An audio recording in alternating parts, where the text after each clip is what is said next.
turn this back on. Okay. Remind me on a public forum Oh no, let me see if I write it down. to pay attention to my text message because Donna's going to be watching the time. For each public, Yeah, for yeah. the public She's gonna forum, text me. Okay, got you. She's going to okay. text me when the time's up. Okay.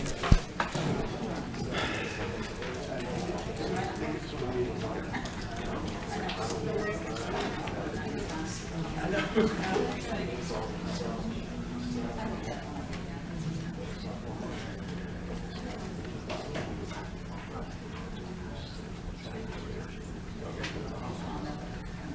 Oh, okay. Oh, I got you.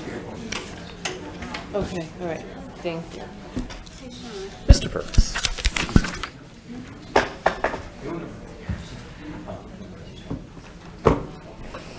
I'm saying public forum, to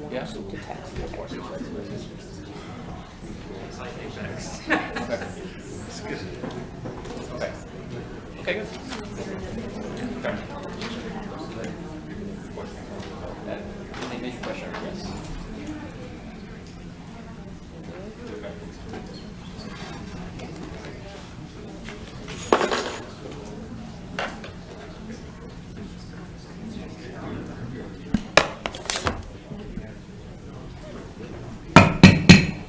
Good evening. I will now call to order our regular scheduled Apex Town Council meeting for Tuesday, July 27, 2021. I'm glad you're here this evening, and I would like to welcome those who've joined us on live stream.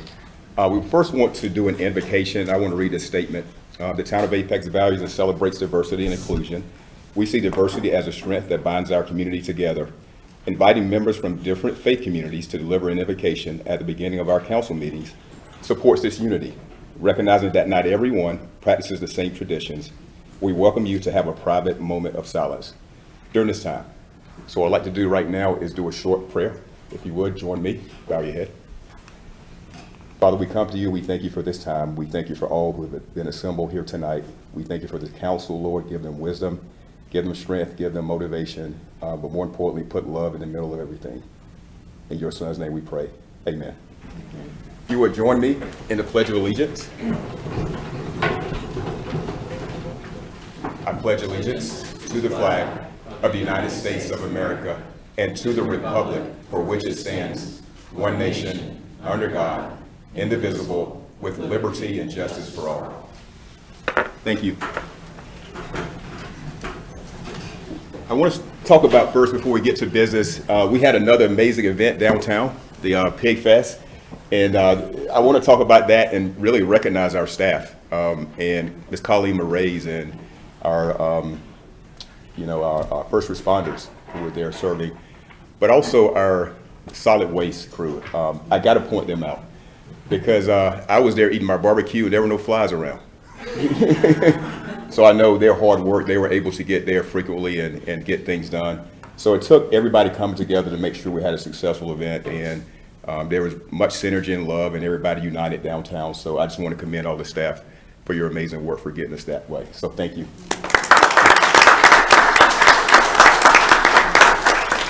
All right, we're going to start with our first presentation tonight, the only presentation. And it's presentation from Dennis Jernigan, Deputy Chief Engineer for Highway Operations of the North Carolina Turnpike Authority on the Complete 540 project. And while you're coming up, I do want to recognize her very first meeting tonight. Our new town manager, Ms. Katie Crosby, is in the house. Ms. Crosby.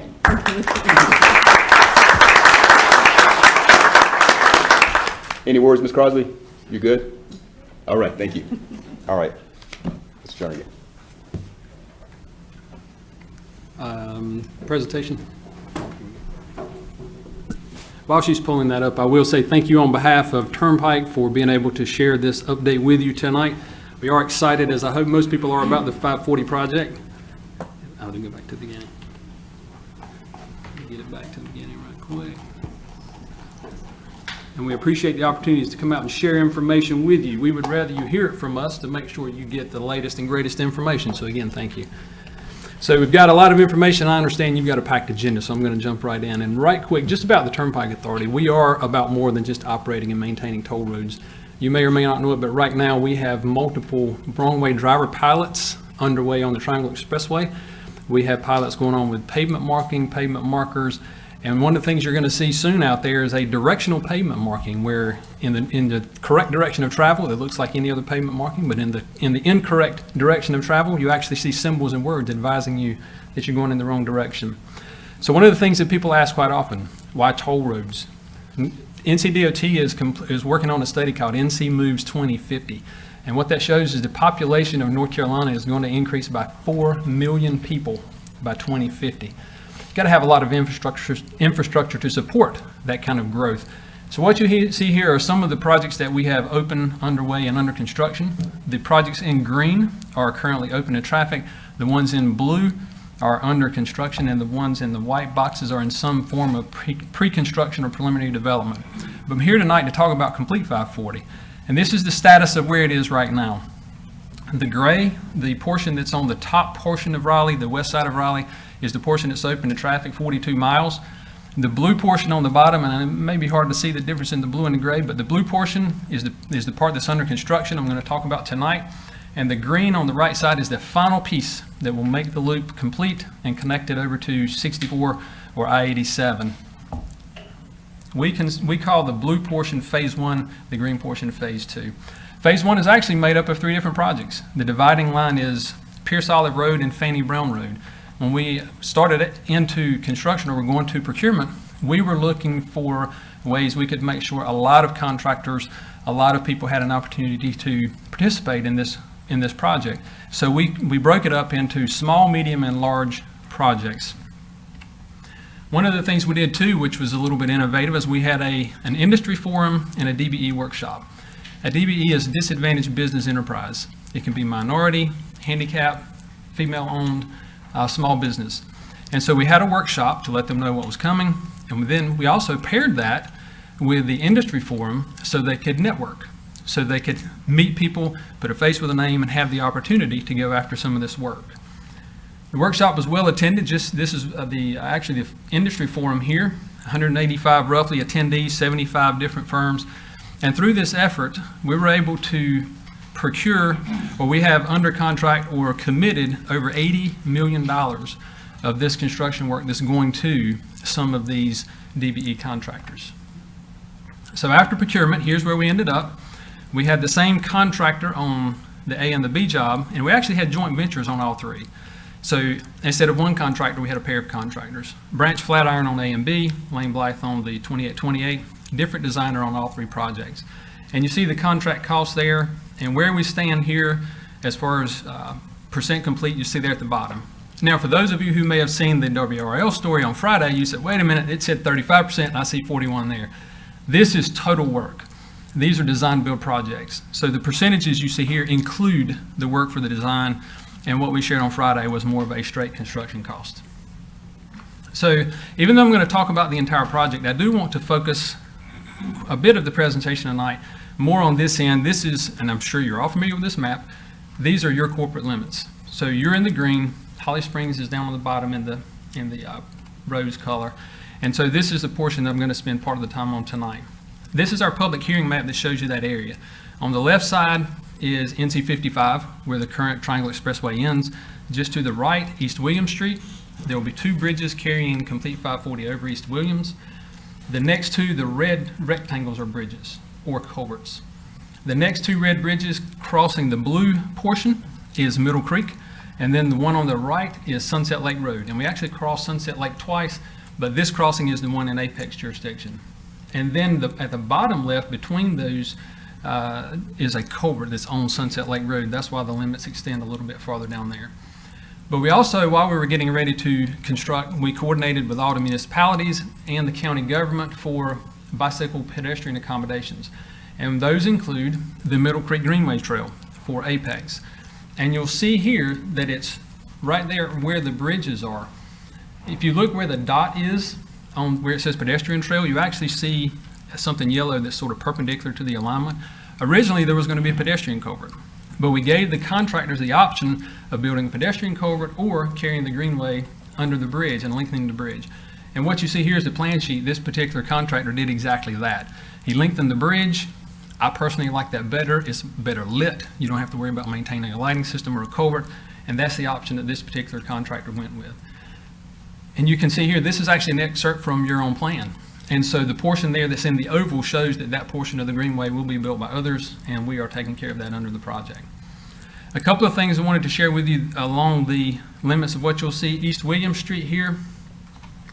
This is East William Street as it will be once we get through construction. You see the two bridges over East Williams. And this is actually, for long term, this is going to be a 4-lane divided section. So we're actually putting traffic, or leaving traffic on the west side of the middle of the bridge. And then on the right side, we've got a sidewalk accommodation from right-of-way to right-of-way. You can see the cross section, or the typical section, excuse me, there on the right side, and that shows you that we have planned with our bridge link to accommodate your future improvements. This particular screen is Sunset Lake Road. And what you see here, I wanted to point it out with the arrows, is we have sidewalk accommodations. This is the roadway typical. So your approaches to the bridge carrying Sunset Lake over 540 have 5-foot sidewalk on both sides. And then from a roadway perspective, you have 14-foot shared outside lanes to accommodate bikes. The bottom right is the bridge typical section. We have those same shared lanes on the bridges. You may notice the one on the left says 15 feet instead of 14. That's because of hydraulic spread. So because of water, we had to make that a little bit wider. But you also notice there, we have the sidewalk accommodations on the bridge, the one on the left side being just a little bit wider, closer to a multi-use path, more so than a greenway. So this is Sunset Lake Road, and this is to give you an idea of what you expect. The existing Sunset Lake Road is in blue. The temporary detour that we're going to install is the orangish white above the blue line. And then the black line that you see in the bottom is going to be the final alignment. So once we build the detour, we're going to build the detour because we have two structures to build here. I mentioned earlier, we've got a bridge and a culvert. So I'm going to start with the culvert first. Once we build the detour, we'll push everybody onto the detour. And what you see there in the middle is the first phase of the culvert. It's a 4-barrel culvert, 4 boxes. So it's a pretty good sized culvert. Once we get through with that phase, we'll push everybody back to the on top of the culvert, onto the existing alignment. We'll build the rest of that culvert. And you can see in the top portion there, that black hashed area is a detour. We'll start taking that out. Same thing with the bridge. Once we push everybody to the detour, we'll build the bridge. That turquoise color will be the new alignment, and we'll build the 540 alignment under that. And then once we get the bridge built, we'll push everybody to the east side of the bridge, take the old detour, or take the detour out, and open it back up or open it up to traffic. Now just a couple of photos to show you where we are. This is NC 55. You can see there, if you know this area, there's one bridge now that carries both directions of traffic. It's at the end of the expressway. So we've got the interior support built for the bridge. We've got both of the ends. We have the piles in place. On the east side there, you see the retaining wall. So we have that abutment almost finished. And we're working now to get that same work done on the west side. This is East William Street. We have the piles in place. So where you see these rows of piles, that's where the ends of the bridge will be. And there'll be a span of girders carrying traffic there. This is Sunset Lake Road. So what you're seeing there, Sunset Lake Road is pretty much bisecting the middle of the photo, and just above that is the temporary detour that we actually already have paved. We're waiting for one utility to finish their relocation, and we'll be able to turn traffic. Now going a little bit outside of the area that's apex limits, this is at Holly Springs Road. So we're going to have an interchange at Holly Springs Road, and the type of interchange is going to be a diverging diamond interchange. These used to be kind of rare in North Carolina, but you're seeing them more and more. There's one being built now at NC 42, at I-40, Airport Boulevard, I-440, and Western Boulevard. So a lot of these going in. It's where you temporarily drive on the left side of the road. If you're interested in finding out more about these, www.ncdot.gov and search for the diverging diamond interchange. I'd love to share with you tonight, but I know we're short on time. This is where it's going to go. So what you see here running up and down in the photo is Holly Springs Road, and coming in from the left is Kildare Farms. Our alignment goes right through it. So what we're going to have to do is move Kildare Farm Road to the north, around 1,000 feet. And this is the location where that diverging diamond is going to go. One of the things we also have done a lot along the corridor before and during construction is coordination with others locally. We coordinated with Division 5. What you see here is Lake Wheeler Road. If you're familiar with that area, there's an offset intersection, Donnybrook Road and Optimus Farm Road. And we needed to close Lake Wheeler, but that might not be the best thing for motorists because of the offset intersection. They had a project that was ready to go. We absorbed their project into ours. We've now opened this to traffic, so it makes the situation a whole lot better for motorists before we closed Lake Wheeler for that detour. Now, one of the very unique things about this project is the interchange at I-40 and US 70 with 540. If you've ever heard of a turbine interchange, it's almost like a great big roundabout. And if you heard the news story on Friday, you heard about it. Now you get to see the image yourself. And I'm going to show you a short video after this. It's a rendering of it. But this is a still image rendering. 3 major facilities converging at one time. 2040 traffic, which is what we planned for, has really almost 200,000 vehicles in this one place. So you've got to have a very efficient interchange to handle that volume of traffic. You see part of this in gray, part of it sort of in a tan color. The portion that's in tan will open up once the phase 2 is completed. The portion that you see in the pavement color, the grayish black color, is what will be open under this particular project. This interchange takes up 481 acres. We have 37 acres of pavement. Very significant interchange. It's very, very unique. And this is a rendering that particular contractor made that shows you animated what this interchange is going to look like. It's got live traffic flowing through there. You can see some of the movements and how it's going to function.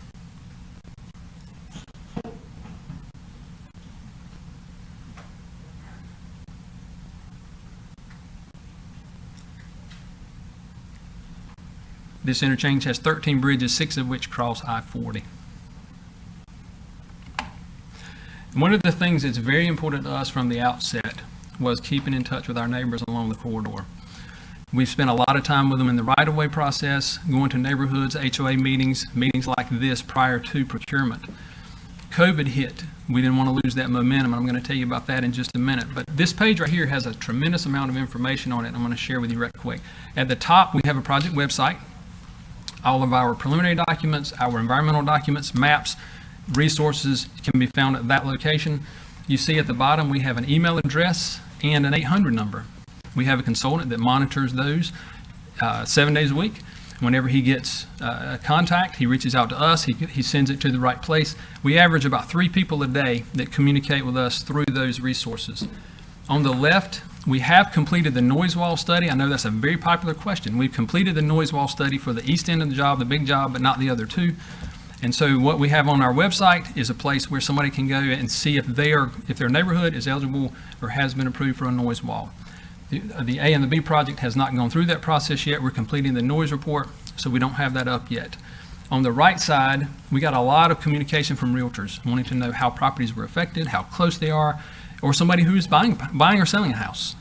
And so we put this resource out there. You can go and plug in an address. You can measure distance from the property to the project, and you can find out yourself if you don't want to reach out to us or if you want to reach out before you find out before you reach out. And in the middle there is an interactive construction map. Where you see those drums, you can click on each one of those drums, and what it tells you is what's going on at that location, when it's going to start, how long it's going to take, and when it's going to end.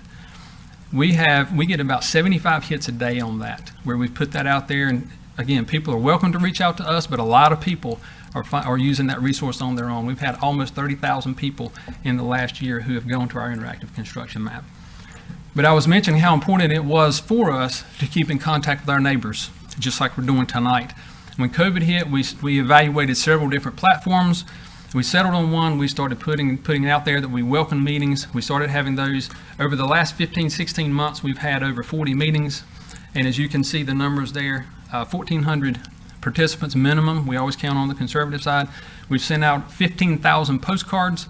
We do next door post, and on the right side there are the resources that I mentioned with the email address and the 800 number. This project's got a lot of attention both locally and nationally. On the left side there, Civil and Structural Magazine. It was a short article, but it was a lot of information crammed in there. On the right side, Roads and Bridges, National Magazine, we made the cover. It's a huge honor just to be in there, but it is very significant to make the cover. We're very pleased to be featured there. And the middle story there is one that Roger Rochelle, our chief engineer, and I worked with HNTB. It's called HNTB Think. It's a national publication. HNTB is one of our consultants, and we shared information about our efforts to keep in contact with our neighbors. And again, part of the diversity that we've targeted throughout the project from procurement on was highlighted in that article. This is our contact information, the website I mentioned earlier, email address and phone number. If you use Twitter, our Twitter handles are there at the bottom. And with that, I will be glad to take any questions. All right. Mr. Jernigan, thank you. Very informative. Yes, sir. Thank you. Any questions for Mr. Jernigan? Yeah, I got a question. I think the elephant in the room is when's it going to be done? I'm glad you asked that. That is the one piece of information I failed to mention. Right now, we're targeting the end of 2023. 2020 was not a good year for weather. It was, if you may or may not know, it's the wettest year on record since records have been kept in this region. It was the wettest year ever recorded. So our contractors did a very good job of finding places to work, and keeping the project going with meaningful work when they could. We did have a better start to 2021. Yesterday, we had 2.5 inches on one end of the job, not helpful. But right now, we are trying to get through by the end of 2023. Any other questions? I guess staying connected with people on this. I didn't see TikTok on there, so what's going on?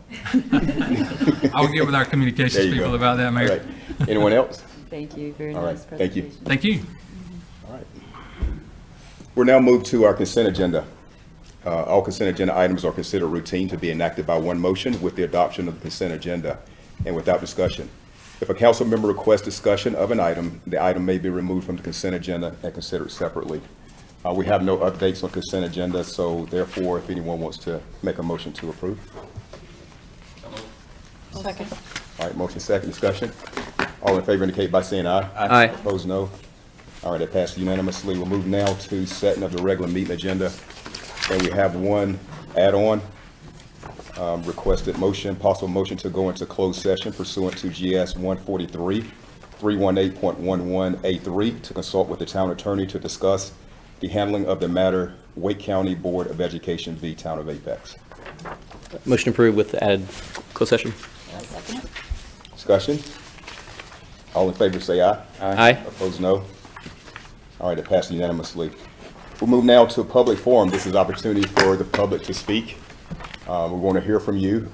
And if I could get anybody sign up, the sign-up sheet, please. Your opportunity to come and speak for 3 minutes. Anybody signed up? All right, we have no sign-ups, so we'll move along. All right, we'll close public forum and move now to public hearings. So we'll start with public hearing number 1, public hearing and possible motion regarding an amendment to the bicycle and pedestrian system plan map south of Hume Olive Road. Ms. Shannon Cox.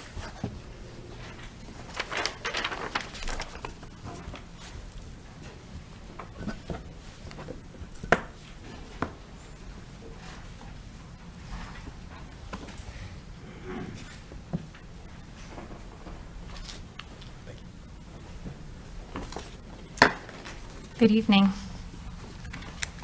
Justin. The proposed amendments to the bicycle and pedestrian system plan map are located south of Hume Olive Road, which is shown here, and west of New Hill Olive Chapel Road. These proposed amendments are associated with the master subdivision plan for Retreat at Friendship Station, also known as the Highline PUD. The first amendment is to shift a portion of the future greenway, which is on our plan here, to the north, and also to change the proposed facility type to a side path.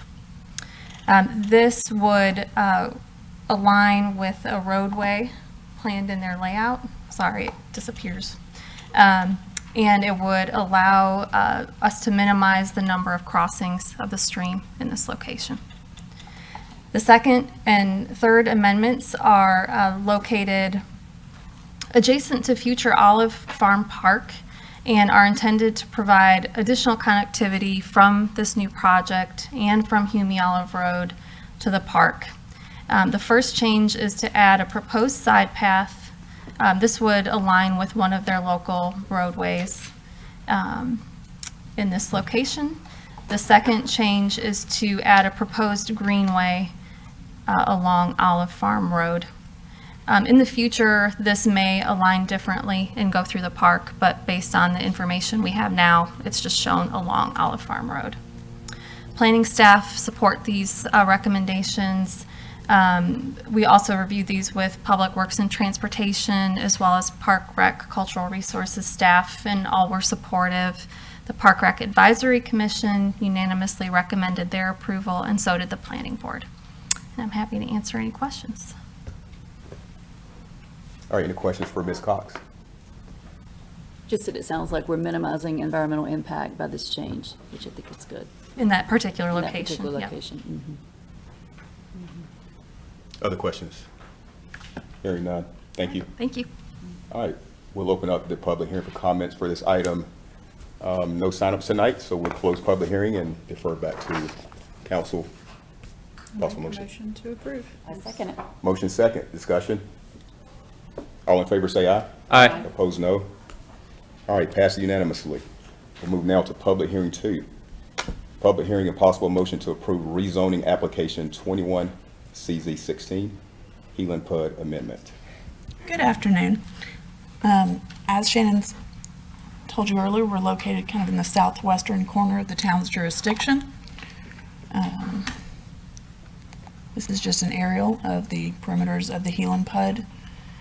It was rezoned in 2020, and this amendment will keep it as a PUD CZ.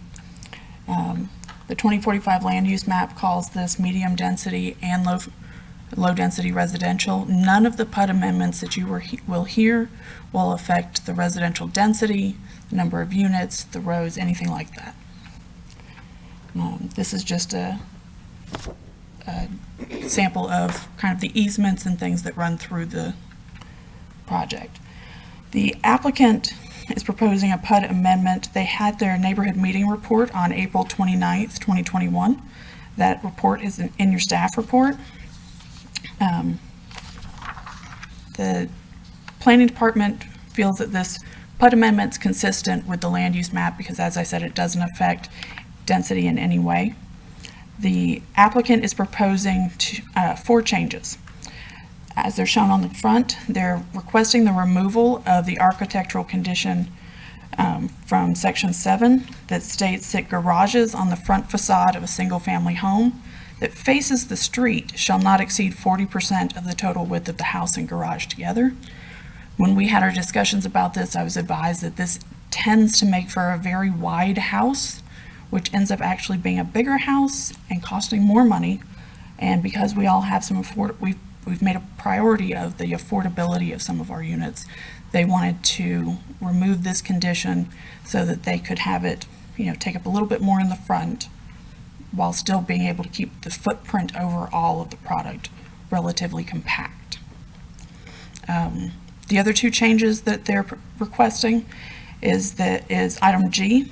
The front facade of any front-loaded garage shall not protrude further than 5 feet, and that should say 5 feet, not 5 foot, I apologize, forward of the front facade or the front porch of the dwelling unit. This was 1 foot previously. We have approved 5 feet in other subdivisions before, so this is generally consistent with what we see. Staff has no concern with this one. And then they're also requesting that the front porches be allowed to be a minimum of 5 feet deep instead of 6 feet deep. Most of their product catalog has 5 foot deep front porches.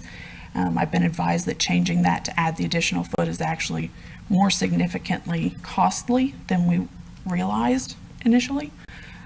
We have several subdivisions that have 5 foot deep front porches, and they still tend to function fairly well. The 4th change is something that the staff actually recommended. We realized when we were reviewing the Healing Master Subdivision Plan that the buffer required along the northern portion of the property didn't actually have a caveat in there for the portion of land that the development is supposed to dedicate to the Parks Department. So it would, roughly this area is what we're talking about.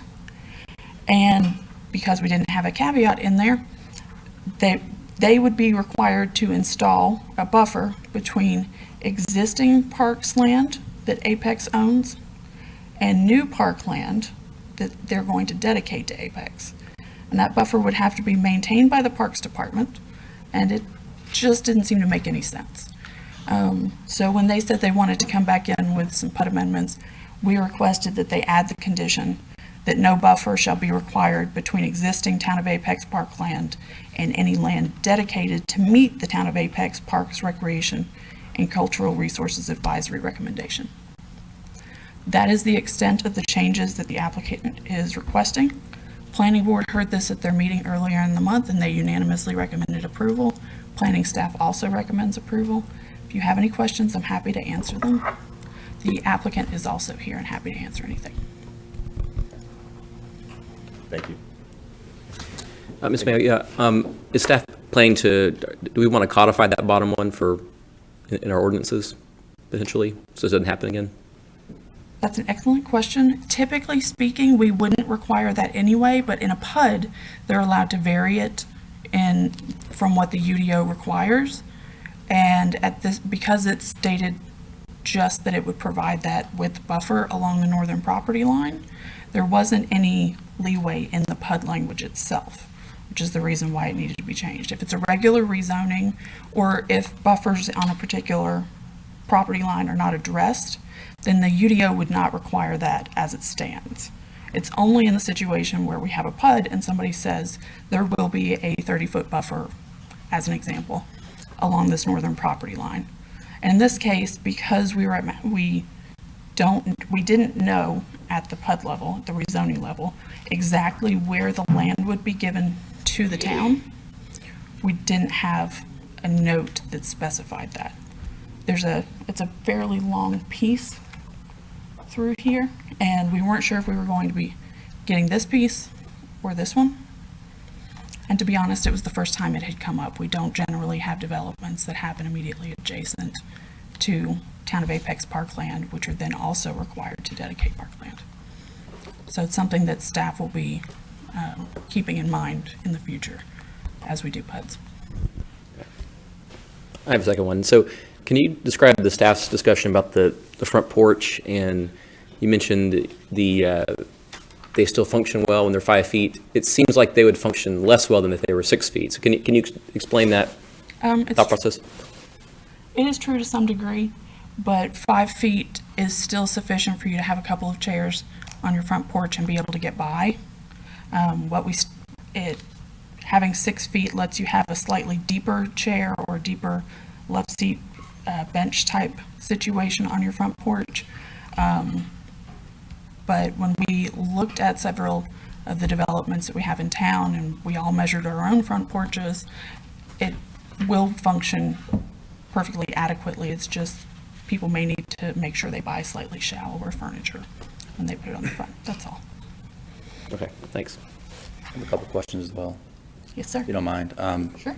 So staying on the porch thing for a second, you mentioned that 5-foot porches are pretty common in other PUDs around town. Are 6-foot porches common as well? It's our preference and something that we tend to request whenever possible. When the applicant agreed to the condition initially, they hadn't gone through their product portfolio for this particular project yet. They didn't know exactly which items they were going to, or which housing options they were going to put on this project. And once they submitted the master subdivision plan and it had been reviewed a couple of times, they started doing that and realized that they had several items that are extremely popular right now and that they've had a lot of requests from residents and potential residents that don't meet the 6-foot standard. They went back and spoke to their architects and tried to figure out how much extra it would cost to add that additional foot on there. And from what I understand, it was more significant than, it was far more significant than I thought at the very least. I don't have the exact numbers. The applicant would probably be better able to tell you their internal thought process. But when we reviewed it, we agreed that 5 feet was still adequate. 6-foot porches are definitely common as well. And in much older houses, more historic ones, you'll get much deeper ones as well, because people used to spend a lot more time on their front porch before we had air conditioning. The origin of this condition is when the PUD was initially proposed years ago. You guys said, hey, we'd like to have a 6-foot porch requirement, and they agreed to it at that time. Do you recall any discussion at that time, or was it just another one of any long list of conditions that were added? It's just part of our standard list of architectural conditions. Discuss the time. Okay. Thank you. And I also wanted to touch on the buffer thing to help them understand what's going on here. So as is required today, there'd be parkland dedicated, a buffer, and then our future park. And what we're saying is removing this buffer. Right, we actually own this land already here off of Olive Farm. And this land, generally speaking, in this area is supposed to be dedicated. And as a part of the PUD, they would have to build that buffer, plant that buffer, and then that would essentially give us kind of a green wall between two parts. Right. I get it. That doesn't make a whole lot of sense. Not particularly. I wonder, though, the southern edge of the land to be dedicated, is there any buffer there?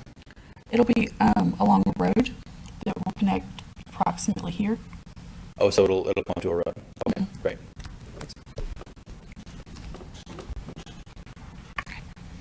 All right, other questions for Mr. Mayor? Hearing none, all right. We'll move now to open the public hearing. And we have Mr. Neil Gush.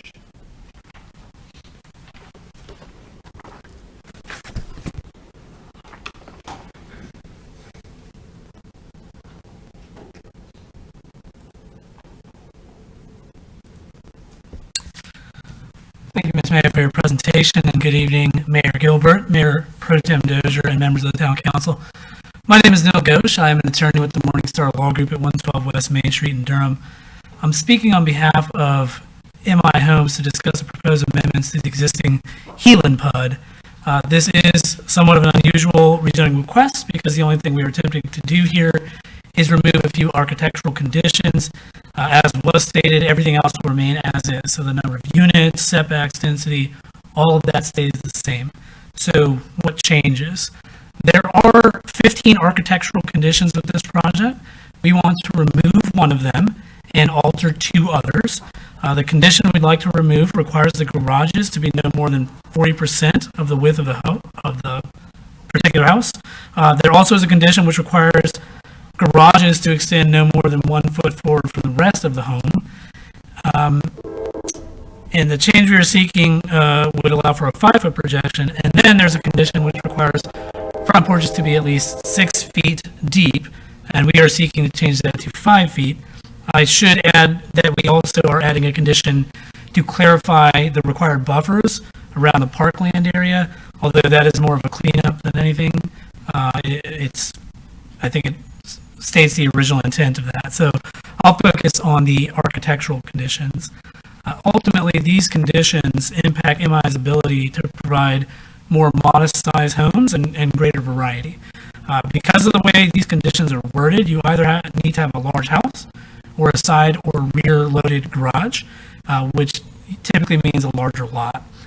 Both of those things can affect affordability, and we are seeking changes which will allow MI to build a wider variety of product in terms of size, price, and features. This includes their regular floor plans, but also smaller homes that can be more affordable and homes with master downs that might be attractive to older adults. In consultation with staff, we believe the intent of these conditions were not to force builders to build large homes, and instead were meant probably as more of an aesthetic treatment. We shared some floor plans with staff to demonstrate the types of homes the current conditions do not allow MI homes to build. And after review, staff felt comfortable with the proposed revisions. I've got a short PowerPoint here with just 3 of the many floor plans we looked at with staff to demonstrate what we're talking about. The first one here is the Brixby. This is a pretty large floor plan with 4 bedrooms upstairs. It's actually almost 4,000 square feet. Now, what you probably don't realize is that even this size home could not be built under the current conditions because the garage actually is just over 40% of the width of the home. So if we're having trouble building something like that, you can imagine that it's going to be very difficult for us to build something of a more reasonable size. The second one here is the Manchester. This is one of MI's more popular homes. I've included this plan to demonstrate why the porch depth can become an issue and a limiting factor. You can see here that this plan has a great L-shaped porch. Unfortunately, this porch is not compliant with current zoning conditions because the porch depth would be considered to be 5 feet, even though it has plenty of usable space. And you can see that this is a great home. It's obviously why it's one of their more popular ones, but it's got great, with that L-shaped porch, it's got this great area where, out of the way of traffic, where you would sit, and the front door would remain unimpeded. So you've got a lot of usable space on this, and a 5-foot porch is more than enough to accommodate some furniture there and a nice place to sit. Finally, we have the row-on. This is a great example because it demonstrates all three of the issues. This is one of the smallest floor plans that offers a master down. It's about 1,750 square feet with a footprint only 30 feet wide and about 60 feet deep. But the garage is more than 40% of the width of the home, and it protrudes more than 1 foot from the front facade. Additionally, the porch is only 5 feet in depth because it runs in line with the protrusion of the garage. Now, admittedly, the porch on this plan is not as grand as that on the Manchester, but this plan offers so much in a small package. This is a tremendous starter home or perhaps active adult home because it has a master down. And again, without the requested revisions, this type of home could not be built in the Highline PUD. So that explains what the revisions will allow that is not possible now. We are seeking this rezoning to allow for greater variety and in particular, more homes at smaller sizes. The additional leeway the rezoning will allow also will apply to the design of the townhomes in the community, including those that will be built by an affordable housing developer, which already is a commitment of the Highline PUD. To us, it just makes sense to get rid of architectural conditions which indirectly dictate larger home sizes, especially when that was not the original intent. Hopefully you all will agree with us and will agree with your staff and with the planning board. And thank you for your time tonight. Our team is available to answer any questions you may have. Thank you, Mr. Ghosh. Thank you. Any questions for Mr. Ghosh? I would just like to say thank you for the diversity of options you're trying to offer with this, because I think this is important to our residents in Apex. Can you give me an idea of the range of square footage of the homes that you could propose? Oh, so the row on here, this is about 1,800 square feet, which is on the smaller side, as compared to the Brooksby. That floor plan is a very large one. It's about 4,000 square feet, and that's without any additions. There are additions that are offered or as an option. But again, even that Brooksby home, very large home, couldn't be built in the current Highline PUD. Any other questions? All right, thank you so much. Thank you. All right. We'll go ahead and close the public hearing comment period for this one. And it's back to council for discussion leading to a possible motion. Motion to approve? All right, got a motion and a second. Motion Dozier, second. Can't. All right, we'll go with it. All right. Any further discussion? All in favor indicate by saying aye. Aye. Opposed, no. All right, it passes unanimously. We move now to public hearing 3, public hearing and possible motion to approve the 2045 land use map amendment and rezoning application 21CZ09 Alderwood PUD.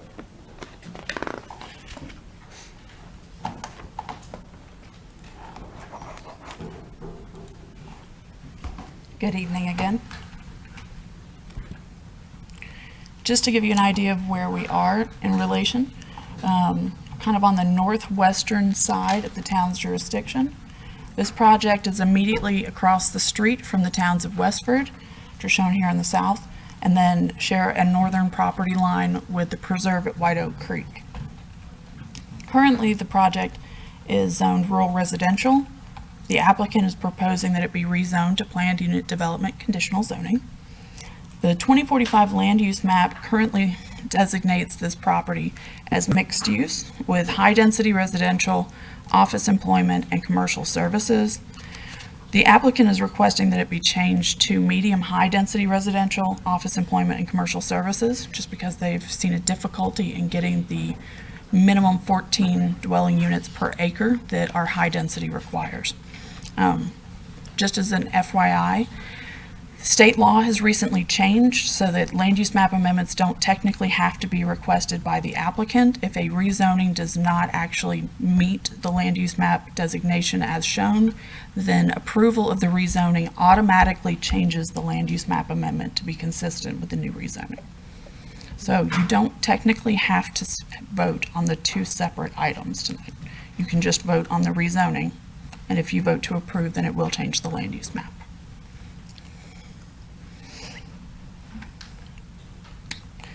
The property is approximately 14.86 acres. Some of you may have been here when this project was a similar project anyway, was presented on these same properties in 2019. The properties are generally wooded fairly heavily. There are 2 wetland areas on the parcels, which are shown in this kind of bluish color here. It's also encumbered by Colonial and Cardinal gas pipelines to the east. And then we have several electric easements and Town of Apex water easements along the south. The applicant conducted their neighborhood meeting on March 24th, 2021. That meeting report is attached to your staff report. The applicant is proposing 30% of the site to be dedicated as non-residential. It's 4.46 acres in this instance. The applicant's also proposing a maximum of 78 townhomes, which is a density of about 7.8 dwelling units per acre, which is actually fairly dense for a townhome development. Most of our townhome developments range anywhere from 5 to about 7.5, so this will be slightly on the higher end of density when you're thinking about townhomes. And this is consistent with the town's medium-high density residential designation, which is anywhere from 7 to 14 units per acre. A letter of impact from Wake County Public School Systems was received for this rezoning and is included in the staff report. It indicates that schools at all grade levels within the current assignment area are anticipated to have sufficient capacity for future students. So we don't have any student capacity issues for this particular rezoning. The applicant is proposing a list of uses. Those are on page 2 of the bottom of page 2 of your staff report. I'm not going to read them all because there are quite a number of them. The residential area is primarily proposed for townhomes, accessory apartment, and park passive, with park active, recreation facility, private, greenway, and utilities in there as well. The non-residential portion, which is shown in this kind of pinkish color on the left, has a much larger number of uses associated with them. I'm just going to read a couple of them. Daycare facility, restaurant general, convenience store with gas sales, real estate sales, and microbrewery are among the approved conditions, or proposed conditions rather. The applicant is proposing that no covenant prohibiting accessory apartment uses shall encumber the property. This is something that staff has been asking for recently in order to help further our affordable housing goals. So the HOA will not be allowed to add a covenant prohibiting accessory apartments. In addition, the developer is proposing to contribute $215 per lot to the Apex Affordable Housing Fund to be paid at plat. The applicants also offered a variety of architectural conditions, all of which are consistent with what we typically see on townhome and non-residential developments.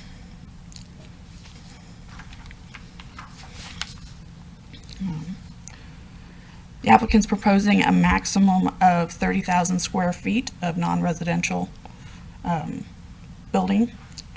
And as I said, 7.5 acres or 78 units on the residential side. The maximum building height for the non-residential side will be 50 feet and 33 stories or 45 feet on the residential side. The applicant's also proposing to meet the required 25% RCA for mixed-use developments. And the proposed buffers meet the UDO requirements. The proposal includes a 30-foot type B buffer along Jenks Road, which is required adjacent to residential sections. Technically, they could have done a 30-foot type E buffer next to the non-residential portion. However, they've decided to keep that consistent all the way across. The type E is a much sparser planting, so the type B buffer will provide us with a little bit more screening along Jenks. Also along Wimberley, it is also a 30-foot type B buffer. And then along the northern boundary, The applicant's proposing a 15-foot type A buffer along the residential portion and a 20-foot type A buffer along the non-residential portion. The applicant met with the town's Environmental Advisory Board on December 17th. There is a variety of suggested zoning conditions by the EAB. Those are listed in the table on page 5. All of those recommended conditions were added to the PUD. And just a quick summary of some of those. The PUD will be providing connection to the nearby Park Greenway system by providing a privately maintained access easement to the north to run along the sewer line easement in that general area. They're also building side paths along Jenks and Wimberley, which will connect to the park that's up to the north along Wimberley Road. They're also providing a community park, which is shown here in green. It's approximately 1.65 acres and will be seeking National Wildlife Federation certification for the park, which includes habitat elements for birds, pollinators, small animals. Taylor Morrison is actually doing this with all of their developments, and they've done this across the street at the towns at Westford. That was not a requirement for them there, and I was able to drive by the other day and take a look at that. It was installed, I want to say either this spring or last fall, and it looks beautiful. And it's the same level of, and they're hiring the same contractors to do the work here as well. The EAB requested that they install signage about sensitive areas in order to reduce pet waste and eliminate fertilizer, and they'll be doing that with installing at least 2 sets of signs in the various areas, particularly around the wetlands in this general area and along their stormwater pond as well. I just realized pointing at the screen does not help any of us. So, in addition, they'll be adding pet waste stations, a minimum of 2 in that as well. And then the applicant's committed to increasing biodiversity for our pollinators and general environment as well by stating that no more than 70% or a minimum of 70% of the species used in the landscaping will be native to North Carolina. No invasive species are permitted, and no single species of tree or shrub will constitute more than 20% of the plant material used. So we'll have a minimum of 5 different species. I anticipate it being much larger than that, but that is the minimum they've committed to.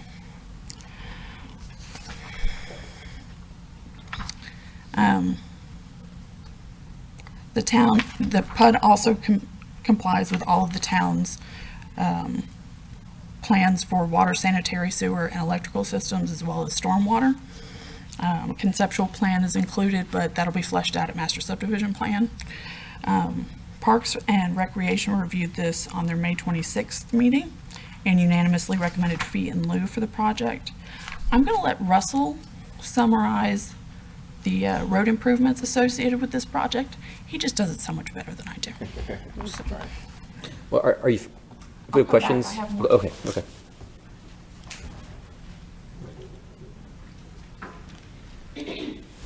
Good evening. So as part of this project, there are 3 points of access. It is a mixed-use project. So the first one I'll show here using the mouse is full movement access across from Hutch Lane. That would serve full movement to the residential portion of the development. There is an existing 2A left turn lane. This site is building out curb and gutter, and as Shelley mentioned, 10-foot multi-use path along the frontage. But that 2A left turn lane will serve as a restriped left turn lane for that access point. There's a second access point. Per our ordinances, over 50 units requires a second point. This is 80 units proposed in the TIA. The second point of access is closer to, is the mouse moving here? Is closer to the intersection at Wimberley Road. Also located on Jenks, but it would provide right in, right out movement. Would have a short deceleration right turn lane, and they would be required to install a concrete median to prevent left turns at that location. There is a cross-access proposed between the residential and non-residential areas, so they will have access internally between Jenks Road and Wimberley Road. When you go over to Wimberley Road, it is proposed as an urban thoroughfare frontage widening, so that would be based on half of a 35-foot back-to-back section. Again, as Shelley mentioned, it would be a 10-foot multi-use path. There is a full movement access proposed to the non-residential area. That location is approximately 500 feet north of the intersection, about the same distance from the intersection at Wimberley at Jinx as the access is on the right and right out access is on Jinx. But again, this is full movement to the commercial area. So these areas may move forward independently. So if the residential area developed first, it can stand on its own with 2 access points on Jinx. And if the commercial comes in later, it would provide that cross connectivity and that additional access point on Wimberley Road. So, if there are any questions, I can answer those. No signals? No traffic signals. All the levels of service are acceptable, and no traffic signals were shown to be needed for the build out of this development. With regard to the requirement to have 2 points of access for greater than 50, does the exit to the north to the adjoining subdivision not count? For that? There is actually Pedestrian. no vehicular pedestrian, access. sorry, oh. Yeah, it's a local pedestrian access between the developments. Thank you. Yep. Yeah, the pipeline's there. Thank you. All right, thanks.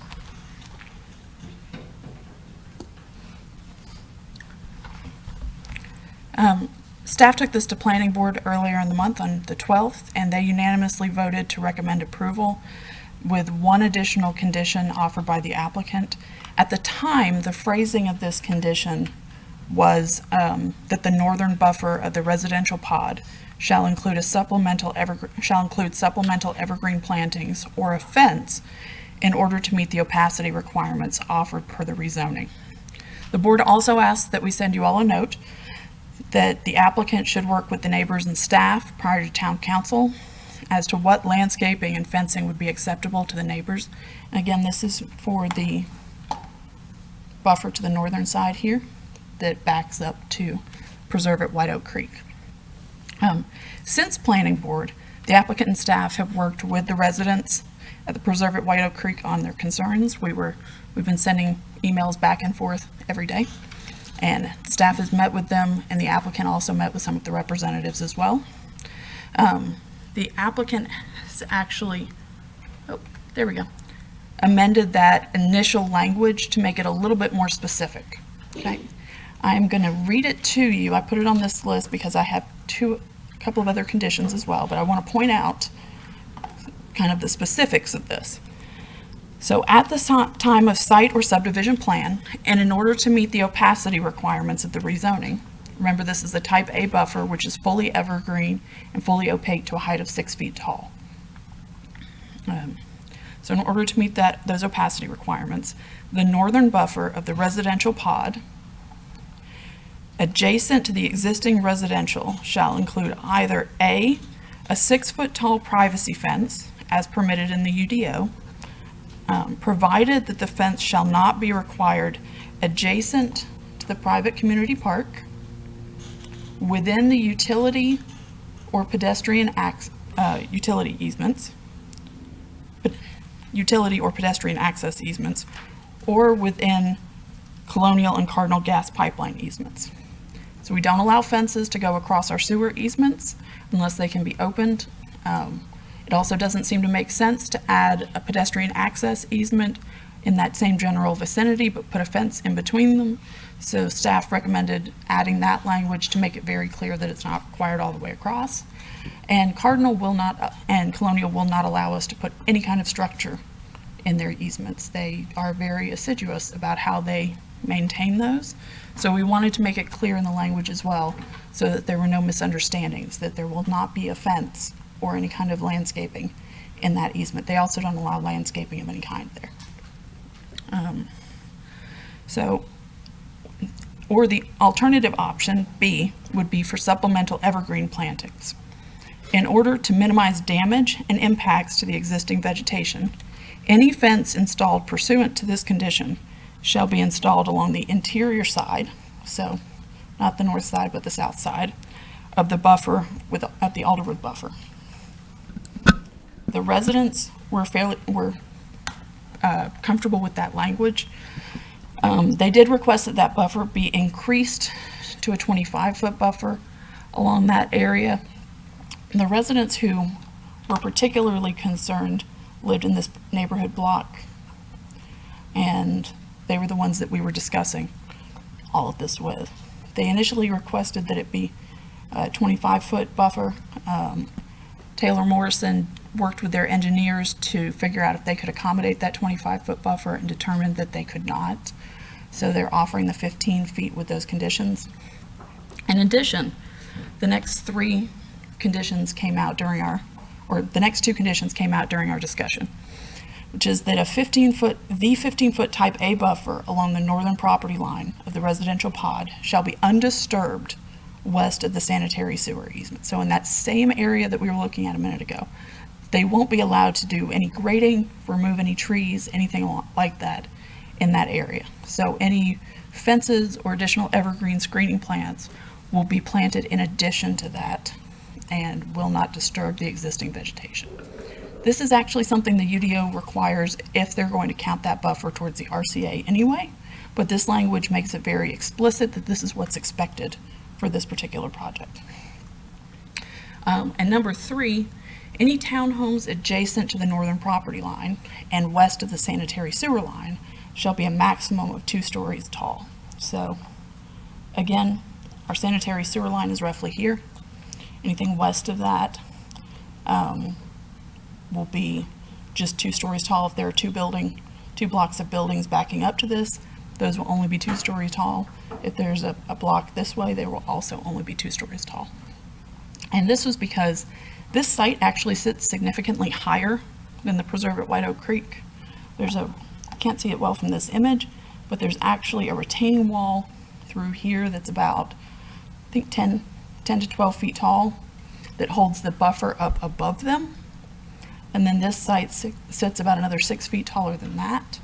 And preliminary engineering has shown that there's the possibility that they may need to fill that a little bit because it slopes from the road back. So in order to meet the town's standards for road slopes and sewer slopes and all that fun stuff, they might actually have to fill additionally. So the idea was to keep that at 2 stories tall in this particular area so they don't completely dwarf the residents. And they agreed to that condition, and I'm glad to see that one.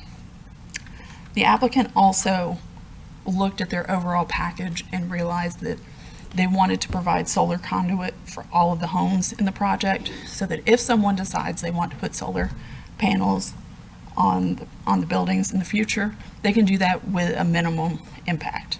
It will cost far less to do it this way than it might otherwise. With that, planning staff recommends approval of the proposed conditions and the proposed PUD. If you have any questions about anything non-traffic related, I'm happy to answer them. Just assuming after all this conversation, the residents are comfortable with these conditions. There's an applicant, I think that one of the residents is here. They are comfortable with everything except the 15-foot minimum depth is my understanding. I don't want to speak for them, but that is my understanding from the emails that we've received back and forth. What would the typical required buffer be on the north there, between the townhomes? It's a 15-foot buffer, 15-foot A or B? 15-foot A, Would normally be required? right. Okay. So they're just adding explicit language to this one Yeah. to make it perfectly clear what the expectation is for making sure that it meets that type A buffer Because standard. it's a mixed-use PUD that requires an A? It's townhome to townhome, so it's the way it's set up at the moment. Okay. What's the buffer to the north from the other development?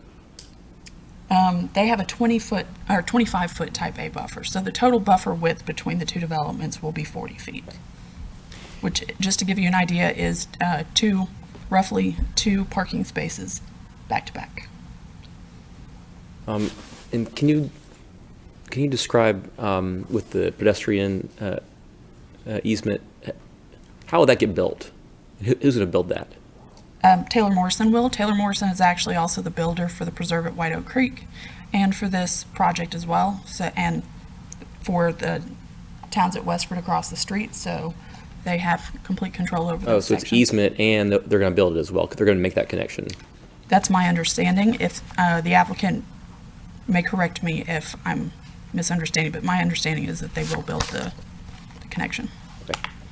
It is not to be dedicated to the town. It's a privately maintained public access easement. Okay. So I know that you all had met via Teams on the 20th, but one of the residents did ask for people folks to come out and just, particularly with the townhome being 2 stories, so just want to know, has that been scheduled to go out in person? We had our zoning compliance officers go out and inspect everything for us, inspect the existing buffer for the preserve at White Oak Creek, and bring me pictures. I honestly wasn't able to make it out there in person, but when I spoke to them via Teams, they said that they were comfortable with the meeting type and that they didn't feel a need to have further in-person meeting. Great, thank you. Can I ask you about the park? Sure. So with the designation you were just talking about, I forget what it was, would the park qualify as RCA, or would it be separate? The National Wildlife Federation. Right. Would that allow the park to be part of their RCA allotment, or is that on top of the 25% and the rest of it? Part of it can. The buffers? If part of the park is used, the portion of the park that's on top of the Colonial Pipeline easements, the gas pipeline easements, is used as, used to meet the town's play lawn requirement, then it'll be allowed to act as 50% RCA. The rest of it, if it's planted to the standards that they're talking about and the trees are preserved and everything, as we would expect, then yes, that would be allowed to count towards the RCA standard. The only caveat in there is that typically we don't allow private utility easements to count towards RCA, except if they're allowed to, or except if they're used to meet the play lawn requirement. Since, I'm getting a look. Okay. Since Colonial doesn't allow a lot of grading within their easements anyway, and they're generally pretty flat already, they typically make a really good play lawn area. They're just sodded and they don't have a problem with that from my experience. Towns at Westford did the same thing on the other side, and so far that seems to be doing quite well. Can I ask you about the language for tree canopy? I don't think we touched on it. What I see in the submission is, this is on page 14 of their PUD, and I think 68 of our packet. Where trees cannot be preserved as part of the implementation of this community, the project will reestablish a new tree canopy within the public right-of-way along vegetated perimeter buffers and open spaces. So am I interpreting that correctly? That's a commitment to replace all tree canopy removed? That's not quite correct. There's not a way specifically to replace all tree canopy removed. Okay. You're going to have some canopy loss just due to the fact that there will be roads installed and townhomes, and there'll be utility easements that aren't allowed to have trees in that area. And at the beginning, they'll be installing 8-foot and 12-foot tall trees, so they will look fairly sparse. But over time, they'll grow to become quite considerable. I don't have a particular percentage at the moment, and the applicant might be able to address that, but may not have that number. But they will be replacing it as much as possible, is my understanding. What's your interpretation of that from a zoning perspective then? If a zoning compliance officer looks at this paragraph, are they going to do anything when they see the final site plan, or is this just?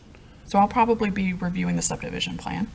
And at the subdivision plan, I'm probably going to be working with the developer to get as many trees planted as are will reasonably survive in the areas that are outside of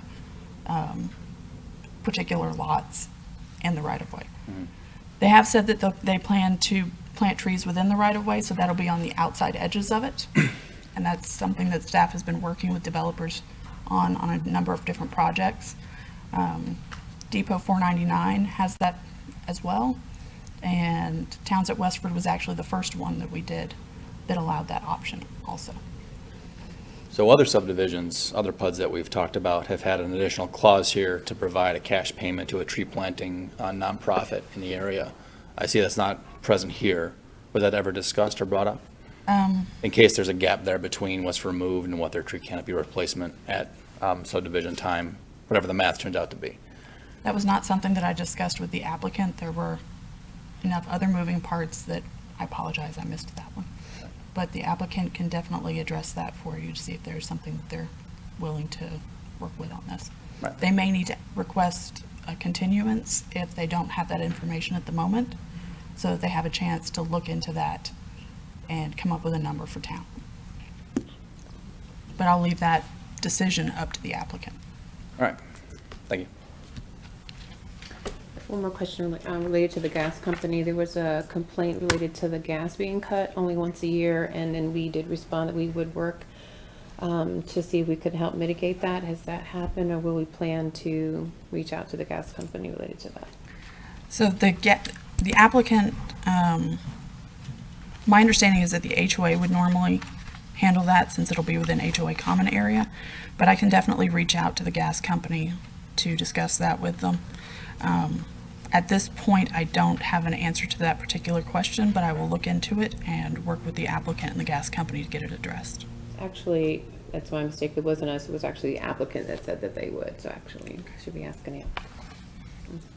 Well, then I will allow them to address your question. Any other questions for me? Thank you. All right.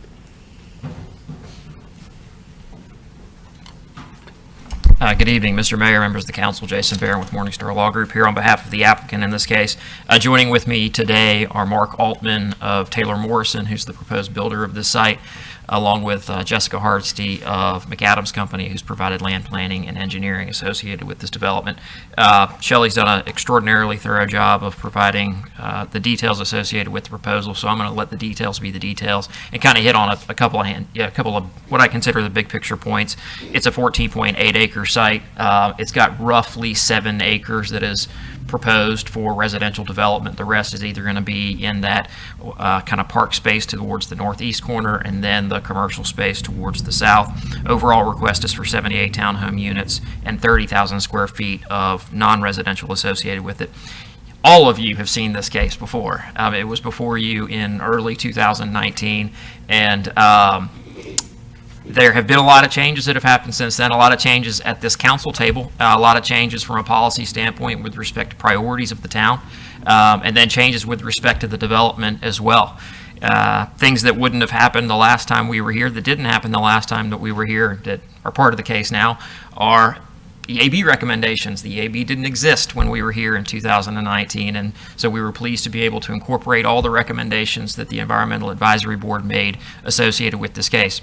On affordable housing payment being made to the town's fund that's been established as part of the town's overall efforts to combat housing affordability, which is highly laudable. I'm a huge fan of affordable housing, as most of you know, and that was obviously not part of the case at the last time because we didn't have a vehicle for making that type of payment. The number of townhomes associated with this case has been reduced from 92, which is where it was last time, to 78. And then most significantly, kind of where everything is on the site has changed fairly dramatically. We received some fairly direct and highly constructive feedback associated with the location of uses on the site, whether it was at this council meeting or subsequent meetings that we have with council members, just to better understand kind of what council's expectations. This council, the 6 of you all that I'm speaking with, as a body was fairly new at that time, and so it was a learning experience for all of us. And but hopefully it was a productive one. Most significantly, and you all remember, the previous proposal included the non-residential section in this area seeking to use the Colonial Pipeline easement in an effort to provide parking and have some buildings in this area. Again, that was a source of consternation for you all. We heard you loud and clear. Worked closely with our sellers in an effort to try to figure out a way that our sellers' needs could be met with respect to the property, my clients' needs could be met with respect to the property, and then the council's expectations could be achieved. And so I'm pleased to be able to present to you all a revised proposal that includes that entire 30% of the non-residential located at the hard corner of Jenks and Wimberley. The second kind of byproduct of that is, the residential obviously shifts to the east and shifts a little bit further east. The residential area shrunk as part of that process just because of the manner in which the property got situated, and that's why the unit count was reduced from 92 to 78. And it kind of a neat attribute of what was able to transpire associated with kind of rethinking where these uses should be located was being able to amenitize that northeastern corner of the site. a corner of the site that we were, trying to figure out what we could do with it, how we could do with it, how we could fit things in. And as Taylor Morrison took a closer look, they realized, why don't we try to make it an amenity? Why don't we try to make it, an open space, a park area for the benefit of the community? There's already going to be a sidewalk constructed along Jenks.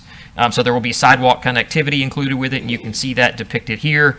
There's going to be, butterfly gardens and things of that nature established in that area. And so, I'm really pleased with the changes that Taylor Morrison was able to make with respect to the plan since the last time you all saw it. And I think it's a plan that better fits with what we heard from you all at that time and subsequent to that. The planning board, as was noted, has unanimously recommended the case for approval. They instructed us to essentially continue working with the neighbors associated to our north. We received comments from one neighbor to the north who had been working with her neighbors to make sure that buffering and adequate transitions were provided along their property line. And so we worked closely with them. Shelley walked through what are fairly cumbersome conditions that we've added to the site, and I hate to use the word cumbersome, but that first condition is cumbersome. But really, it is the byproduct of making sure that the conversations that we've had with those with those neighbors are reflected in the conditions, and so that expectations that are established as part of this process will become reality when the site is developed. And so that's why you've got a fairly unique condition associated with how the type A easement will be achieved, or type A buffer will be achieved in that area. And, I think significantly the townhomes along that portion of the property have been reduced from 3 stories to 2 stories. That's not an insignificant change to make after a planning board recommendation, especially one that's unanimous. And so I'm pleased that Taylor Morrison was able to do that. There were concerns, given the topography of the site, there were concerns raised by the neighbor associated with visibility from the top floor of a 3rd story, and so they were able to make that change. And then additionally, Councilman Gant, you reached out noting that we hadn't included the solar conduit condition as part of the case, and so we've been pleased to include that in the case. And so, and lastly, maybe most importantly, this case has 0 school capacity issues. I mean, it's a true unicorn right now in the town of Apex. I'm not saying that's the only reason to approve the case, because there are certainly a multitude of reasons that I believe justify voting in favor of the case, but it is certainly noteworthy that we don't have any school capacity issues in this area. And so with that, that's kind of what I consider the big picture summary of the case. We have been thoughtful. We heard you loud and clear. We're back, and we're hopeful that this time we face a better result associated with the case, and happy to answer any questions. I heard some of them. I was trying to interface with my client. I heard Councilman Mahaffey, you asked the question related to the tree canopy specifically, and kind of the buy down. That hasn't been part of the question, part of the discussion now. At least up until this point, because based upon the math that we've been able to do, we believe we can achieve the kind of reestablishment of the tree canopy that's going to be impacted by the homes that are going to be built within the areas that are going to be kind of reestablished within the development. But I think we're happy to include a kind of a proviso to that, and I'm working on the language, and I can work with Shelley on that basically acknowledges that to the extent we can't do that, there will be that similar payment to a third party like we've done in other cases to make up that delta, so we don't run into a zoning compliance issue without having that in place. And so I think that's something we're happy to include to add to the case. In other cases, I think we could establish a dollar amount right now if that were more comfortable to you. I just don't know what that dollar amount is because we haven't really crunched those numbers. We believe we can meet it, but if we need to include language that basically acknowledges if we can't meet it, that we'll have we'll make a payment to a third party, that's something we're happy to do. Sure. Thank you for offering that, and I'll leave it to you and the staff to write something down. I just I appreciate clearly that paragraph was in spirit of what we usually discuss. It just felt a little wishy-washy to me, and not having something specific in there about a commitment. That's why I was asking. Yep. So, thank you. Yep. And so with that, I'm happy to answer any further questions that you all may have. So will the walkway be completed by Yes. this development or the other one? Okay. So Taylor Morrison, as was mentioned, are the developers and builders currently of White Oak, and they're the ones who are working on this. And what they're going to end up doing is, it's as a private walkway, they're going to end up dedicating this prior to it being turned over by the HOA and then building it as part of this development. Yep. Can I ask you about the park? Go ahead. Is there a more, I know it's really early in the process, is there a more specific vision for what the space is going to be and how it'll be used that you have? Will it be an active space? Will it be kind of cleared? Will there be benches? Oh, I think it's the park area to the northeast? Yeah, I think it's really cool. It's really kind of unique to see one on a, a subdivision of this size. And I think it's a great use for, given the topography here and the fact that we got a pipeline easement. Yeah, so the intent is to, kind of establish it as a natural area. We've got some limitations because of the pipeline easement, but to have this, kind of walking trail that creates a loop around it, and then to plant those kind of butterfly gardens and other, active vegetation in that area. So it won't be cleared entirely. There will be plantings that go in there. There will be, I anticipate there may be some play lawn areas adjacent to it, but with respect to that portion of it, there will be replantings. Just don't know exactly what those details are. Thanks. Yep. Mr. Barron, I had a question related to the cutting the grass. And so I think your response was that you would certainly reach out to local contacts. And so I wanted to make sure that did happen, if it hasn't already.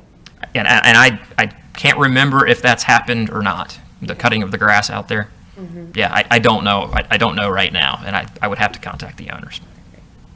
Sounds good. Well, I really appreciate how you've embedded the concerns that we had, especially the concerns of people, into this project and brought it back, and they can clearly see that their voices have been heard, and not just heard, but you've implemented a lot into this. So I appreciate that.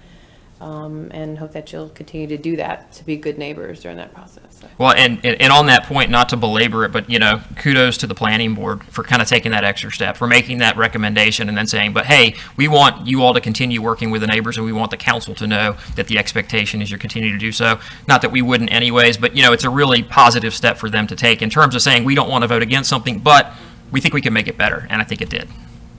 Absolutely.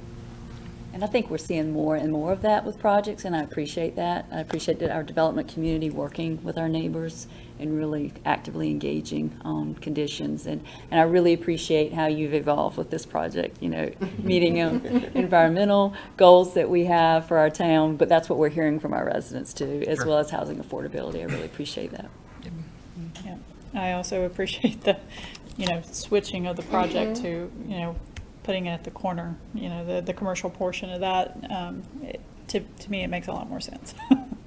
So this layout, I appreciate it more. I really, in speaking to, the Environmental Advisory Board recommendations, I appreciate that you've incorporated their recommendations into this, and I really am glad to see, that's what I envision the Environmental Advisory Board doing, is making these recommendations for developers to help, to help our community, and help the environment. So, thank you. So far, so good, I think. Can I ask you about the B versus E buffer around the commercial area? Sure. How did that decision come about? Because I do appreciate the fact that it's a B buffer, and I think with the B buffer, you can probably leave whatever's there. But I've always heard from everyone, no, we can't do an E buffer, or we can't do a B buffer around a commercial area. The potential tenants will hate it. They like road visibility. E is real important, but no problem here. So I'm thinking we can ask for that all the time now. So I don't want to negotiate any against. No, I'm not negotiating anything. I think it's fine. I'm just wondering what went into the thinking there. But I think unique to this site, what they are looking to achieve is neighborhood scale with respect to the non-residential component. Obviously there's a lot of residential in there. And so the need to have kind of those high visibility, high pass by traffic type uses isn't as great when you're looking at a more neighborhood scale user, whether it's a daycare or a dentist's office or something like that. That the visibility isn't quite as critical as you would find for like a retail tenant. I see. So it comes to the envisioned uses. It's not a supermarket or whatever. Correct. So we can do a B buffer. Or destination place. Yeah. That's exactly right. Okay. Any other questions for Mr. Barron? All right. That went a lot better this time. Thanks, Well guys. done. Well done. All right. All right, we'll go ahead and open up public hearing for comment. No sign-ups tonight, so we'll close public hearing back to council for discussion, lead to a possible motion to approve. I will say motion to approve. All right. I'm sorry, I just had one question. Was there a neighbor that we were going to hear from, though, that, Ms. Shelley, or? There's no sign-ups. No sign-ups. Yeah, okay. All right, so, yeah. We got a motion. Is there a neighbor that? I'll second. Is that possible or not? Well, we usually, for the public hearings, we do allow sign-ups. No one signed up, so we're going to proceed on. Yeah. All right. We got a motion, Dozier. I'll second that. Second, Gant. Yeah, and I comment, I think that commercial in the previous plan was questionably viable, and I am confident that this will be, at some point at least, will be the, some non-residential part of this thing will be viable. And because, yeah, I think on that corner it's going to be, I'm really excited about that part because it was just, to me, questionable whether we can get that ever. And I think that happens sometimes in these developments in Apex. The housing goes in, the commercial part never goes in. Mm-hmm. And so this will hopefully avoid that. So, Mr. Mayor. Yes, sir. With regard to the motion, in my discussion with Mr. Barron, there was an offering of another condition. Is that part of the motion? Do we have language for that? What are we doing with that? Mr. Oh, Barron? I yeah. think they're working on. I'm happy to hold up. Yeah, okay, forgot. Thanks, Mr. Mahaffey. How you guys doing? Doing well. Cool? This is great.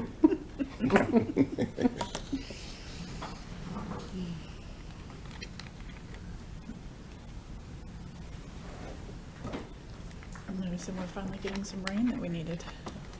Oh, yeah. Finally, yeah, it's raining. We're going to talk about this a little bit more. I think that park will be an asset not only to these residents, but the ones in the apartments below and the townhomes above too. So Yeah. I think it will be kind of a community gathering space a little bit, which I'm kind of excited about. Well, it sounds like it's gonna be like a natural area with a path around it, as opposed to a gathering space. Right. Right. I mean, gathering is like they'll also go enjoy it. Yeah. Sorry, that was the wrong People word. walk on, they can. Yeah.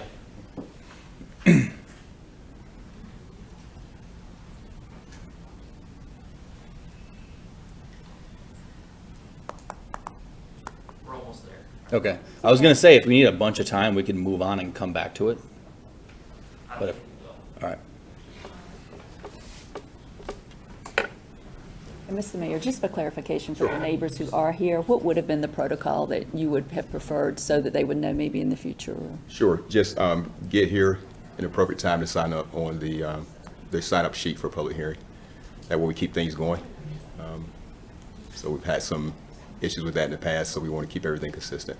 But I do appreciate the neighbors being here, and we want to keep everything consistent for order.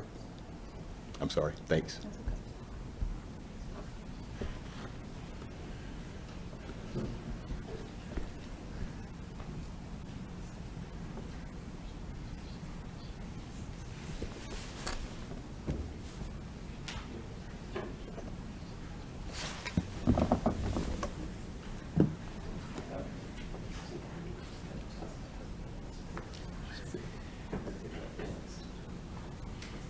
We're good.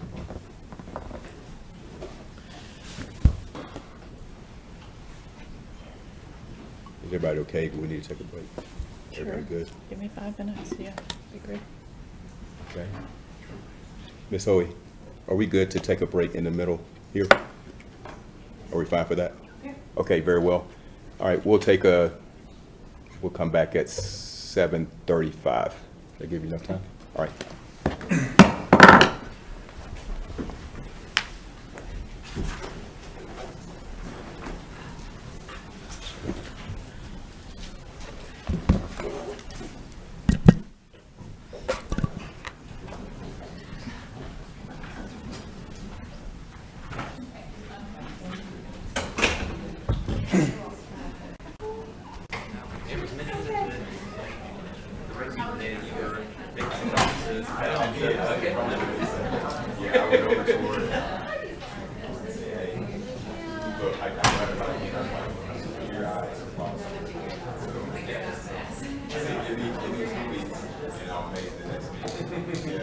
Well, it's, those are, I think those are big events and,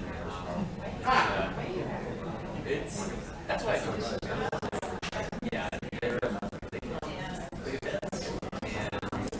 And another interest is also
Yeah, I couldn't believe it. I was like, hey, gosh, why are we that? You know, so we'll see. Thank you. Yeah, yeah.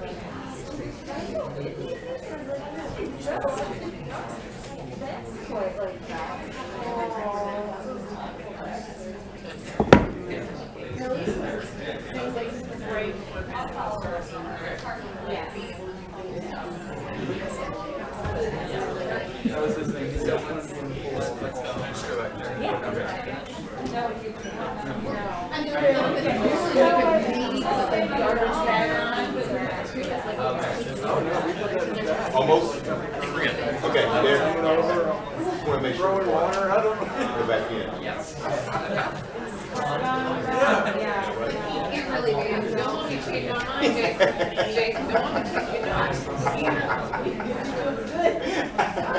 I didn't want the recess. That was an irrevocable motion that I heard.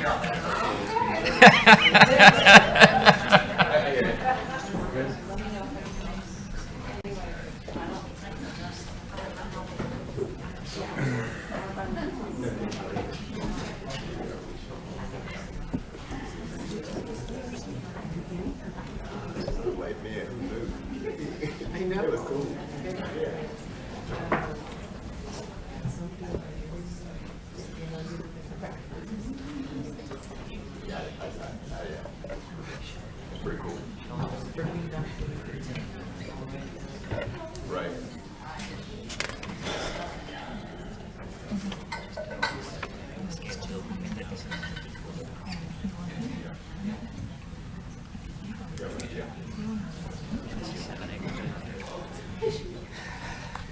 Thank you all for your patience. We worked with the applicant to get the following language. To further illustrate the project's commitment to preserving and replacing tree canopy, at the time of first subdivision or site plan submittal, the developer will provide a donation to a local nonprofit organization with a mission towards tree preservation in the amount of $3,000. Just to give you an idea of the scale, Heelan PUD is approximately 200 acres, and they offered $20,000. Depot is roughly the same size, maybe a tiny bit smaller, Depot 499, and they offered $10,000. This is 7 acres, and they're offering $3,000. They will still try to put as many trees as they can on this site, as far as to the maximum extent practical kind of thing. But instead of trying to figure out how much canopy they can replace right now off the cuff, they would rather offer up a donation to a local nonprofit so that we know that at the very minimum that will happen. Okay, so, okay, so I'm gonna try to remember. So, we'll add a friendly amendment to my motion, in an effort to protect the tree canopy, an effort to, go in the direction that Mr. Mahaffey would like us to go in this council, in the community. And for clarity, we will accept $3,000, to go to a local nonprofit engaged in that work. Yes, ma'am. That's my friendly amendment to my motion. Second. All right, very good. Discussion. Are you good with that? Yeah. That's the best I can do. No. All right, hearing no further discussion, we'll go ahead and vote. All in favor? Are we voting on the amendment, or are we voting on the actual main motion? Whole thing, right? The whole thing, yeah, I accepted the friendly amendment. He accepted it as a Yeah. second. You good? All right, all in favor say aye. Aye. Opposed, no? All right, that passed unanimously.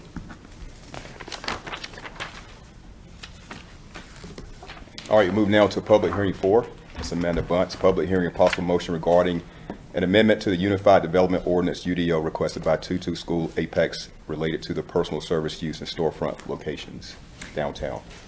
Yes, so we received an application for a UDO amendment regarding the personal service use in the Central Business District. And as you may recall, a couple of years ago, we revised several uses that are allowed in storefront locations in the Central Business District to limit those uses, primarily office service-related uses, so we could emphasize active retail restaurant type uses. And so the storefront locations, to remind you, are the first floor of all spaces abutting North Salem, East Chatham, West Chatham, Saunders Street, and Templeton Street, as well as along all public parking lots and garages.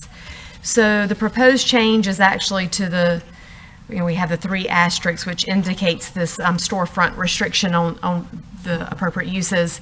And so the Central Business District is primarily B2, and this would be the proposed wording. So the limitation is that only one storefront personal service use shall be allowed per building and shall not exceed 10% of the square footage of the first floor of the building. So in working with the applicant on the language, we wanted to ensure that this would not cause a proliferation of sorts of a personal service use, given that that was one of the uses limited a couple of years ago. And so the way this is written is we do not feel this is going to be able to occur in many buildings in downtown. Many of the buildings are too small to support this type of use, and only 10% of the area on the first floor. And I've got the definition of personal service at the top here, and to give you an idea, there's some typical uses included: art, music schools, driving schools, martial arts, nail salons are all examples of personal services where there's a frequent or recurrent service of a personal nature. So those are the types of uses that are affected by this proposed change.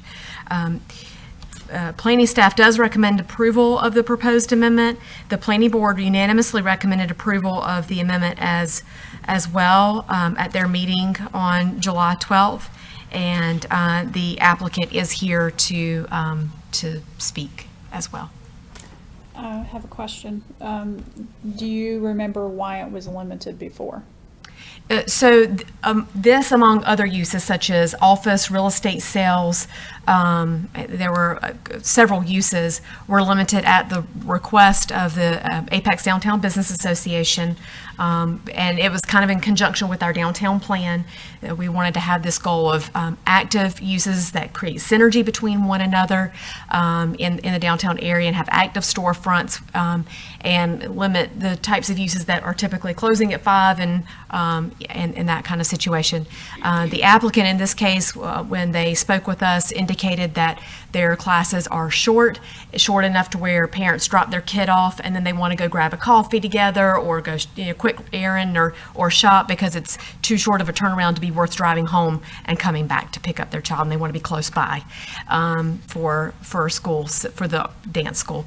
And so it could be beneficial for this applicant's business model to other businesses close by where they would want to locate downtown.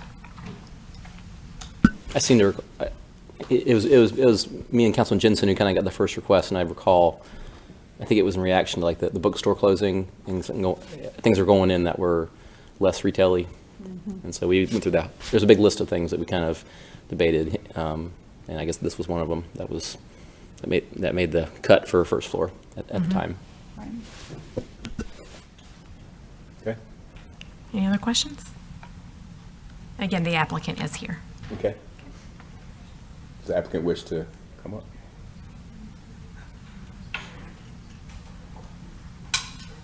Come on up.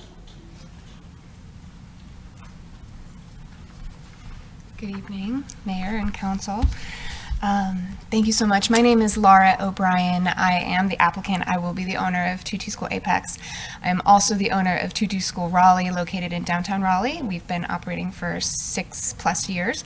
And I also own and operate a Tutu School in downtown Cary on Chatham Street, which will be open 4 years as of next week.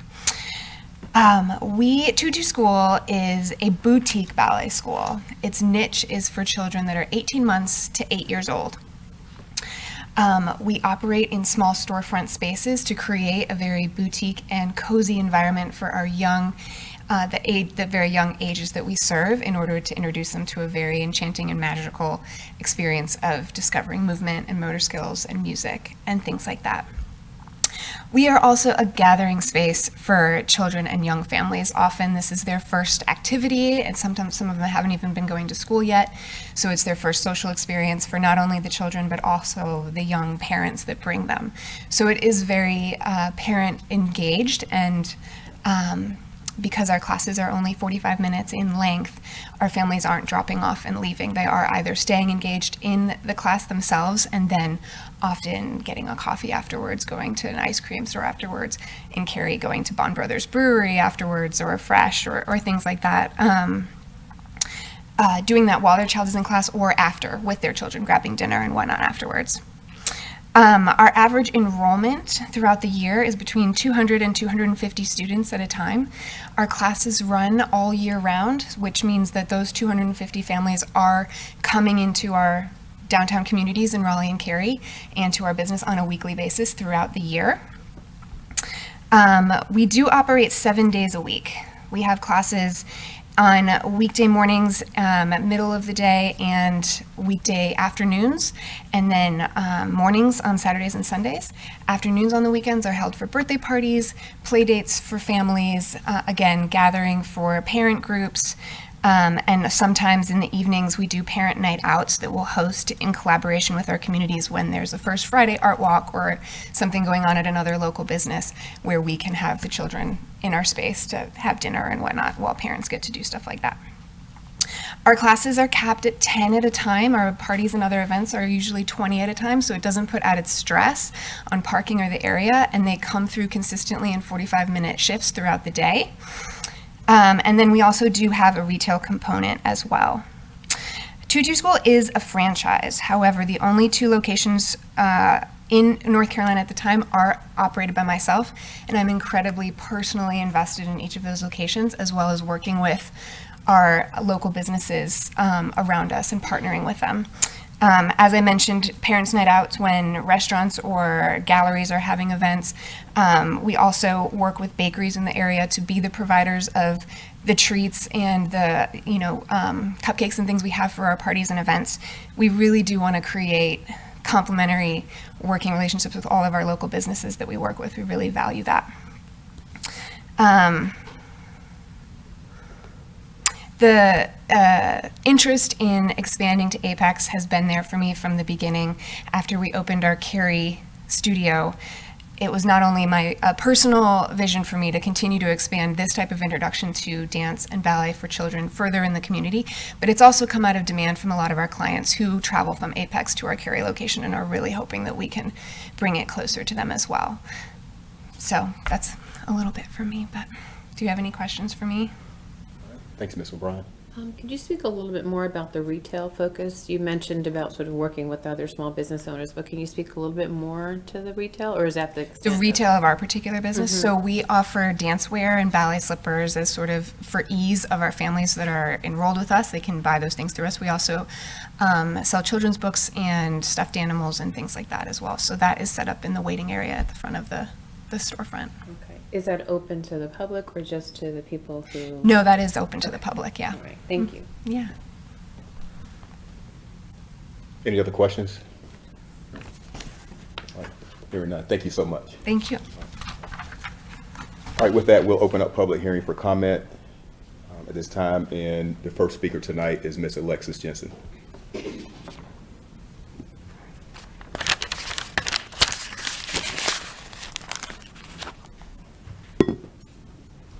Thank you, Mayor. Yes. Town Council, appreciate the time. I want to just start by saying I love everything you said, and really what you spoke about.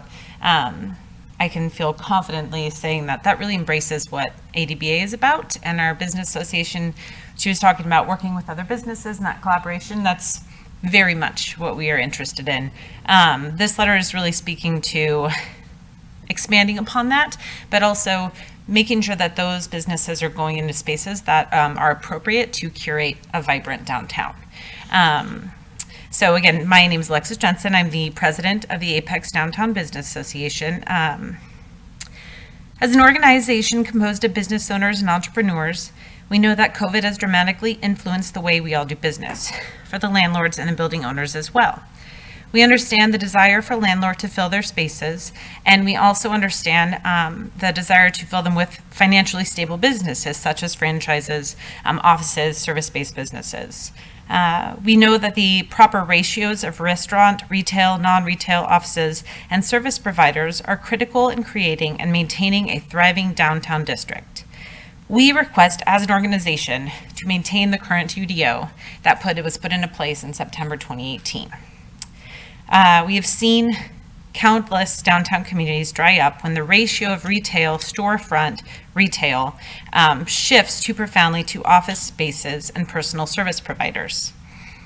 In 2018, the ADBA came to town staff and determined that the number of first floor street front retail spaces had shifted dramatically to non-retail businesses. And after several other downtown property owners had indicated their desire to shift additional retail spaces to non-retail, the board organization as a whole decided to work with town staff to develop the proposed amendments. These amendments were approved by town council at the September 18th, 2018 meeting, and Stantec, who was charged with crafting our APEC downtown master plan and the parking study, was also charged with helping us determine those ratios. The downtown district did not include the addition of offices or personal service-based businesses in that conversation. So throughout that plan, the top three choices in public opinion for new businesses were restaurant, retail, not offices and personal services. As business owners and as community of residents, we want to ensure that we will work diligently to maintain a proper balance of businesses that support the continued curation of a vibrant downtown. The Highline Building is the only Class A commercial building in downtown Apex, and it provides our Commerce District with a very unique opportunity and also a significant challenge.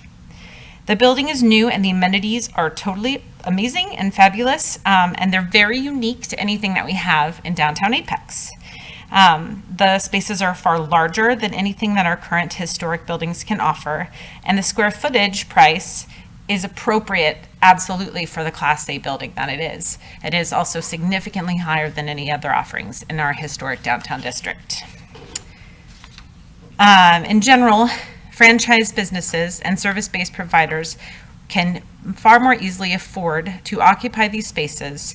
And while we want the spaces to be filled, we want them to be filled with the right businesses for our downtown community. Ms. Jensen, I'm so sorry, but we're out of time. Oh, I'm sorry.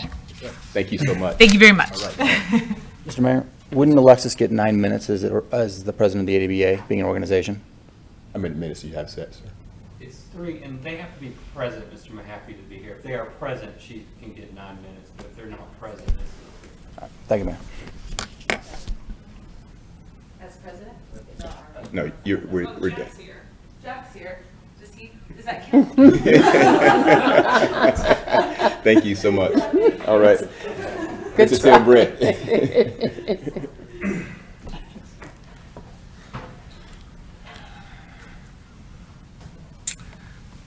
Thank you, Mr. Mayor, Mayor Pro Tem, council members. My name is Tim Brent.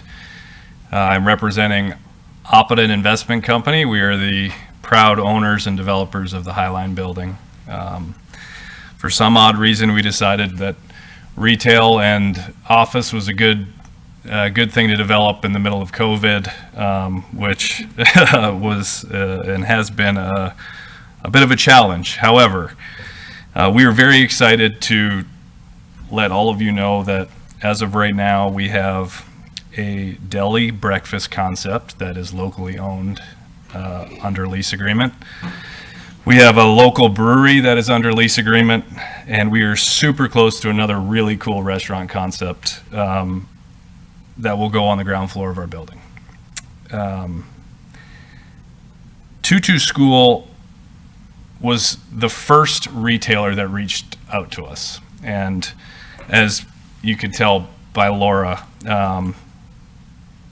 the fit of her personality and the concept just seemed too good for us and for downtown Apex. In my previous life, I had to be fairly, I guess, tough, and I played pro hockey for a long time, and when I see my 4.5-year-old daughter in a tutu, I turn to a ball of mush. So what I would like to kind of propose is y'all probably never have any bad days. You're not stressed. I know council members never get stressed. But I would dare you to walk into a tutu school and not smile.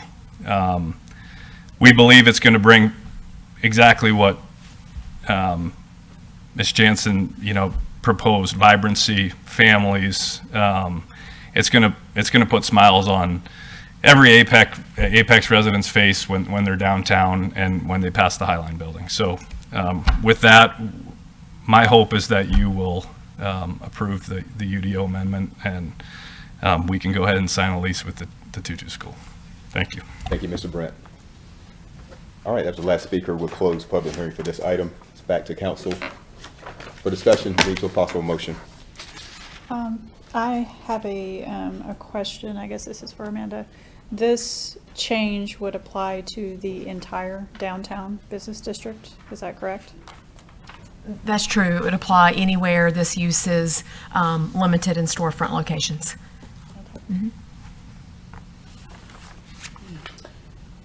So were you thinking, were you asking maybe if there was another more narrow definition or something that could mean that this could fall under versus other personal care that are more personal care, less retail? My biggest concern is that we're opening up not only this, but the entire downtown to more franchise type businesses. And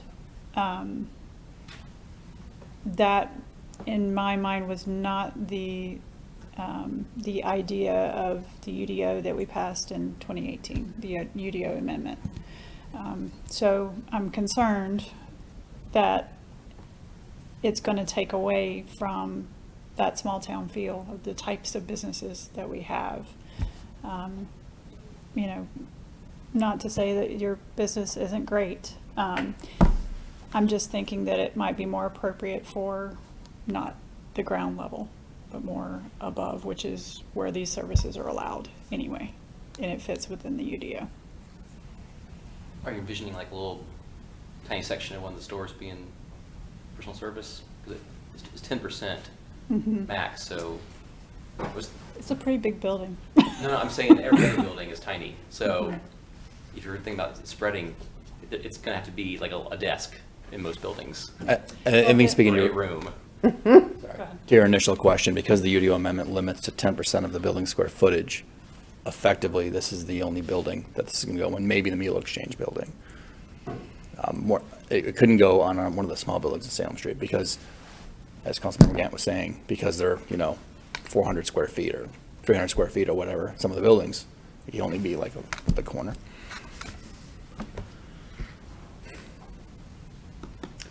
So we have had some of the buildings combined before to make bigger spaces. I'm just saying it's a possibility that we're going to have stuff in there that we are not prepared for, and say that this doesn't work out, your business doesn't work out. We are also open to other personal services going in that, I'm concerned that this is going to be a bigger issue than we foresee if we make this change.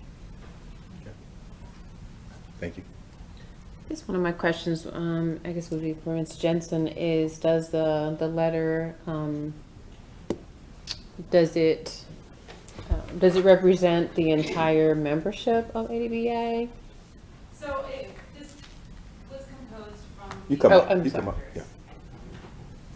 This letter was composed with the executive directors, but the previous version of the UDO was in alignment with the entire membership of the ADBA, and most of which are still members with the addition of a few more in the 2 years since that has I passed. understand, but this particular letter was the board of directors.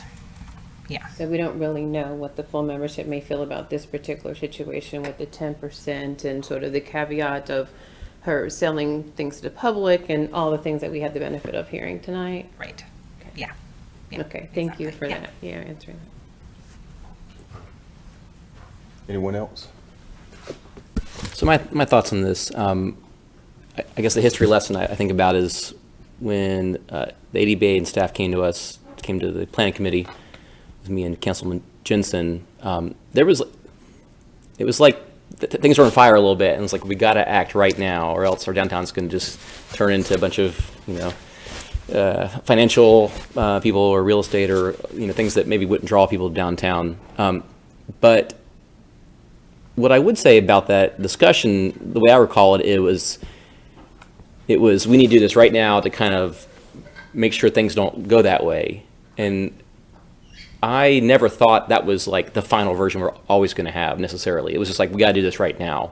And as a person who works in the government and does regulation, I'm always kind of hesitant to over-regulate. And I always, doing that thing in 2018, I thought it was appropriate, but it was a limit on what people could do with their buildings in downtown that I had some discomfort in.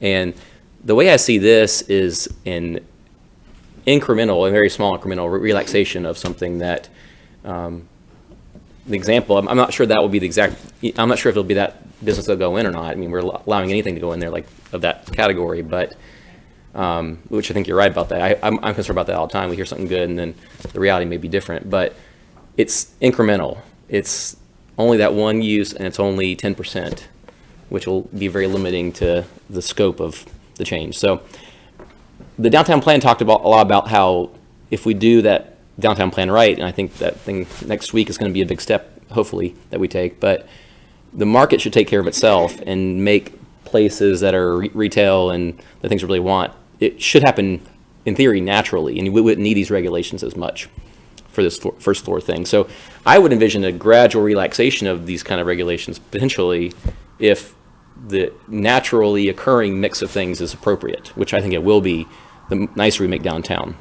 So that's how I see this, as just kind of incremental change. It was never meant to be a permanent thing before. It was just at the time had to do it kind of thing. So I'm in favor of this. Mr. Mayor. Yes, sir.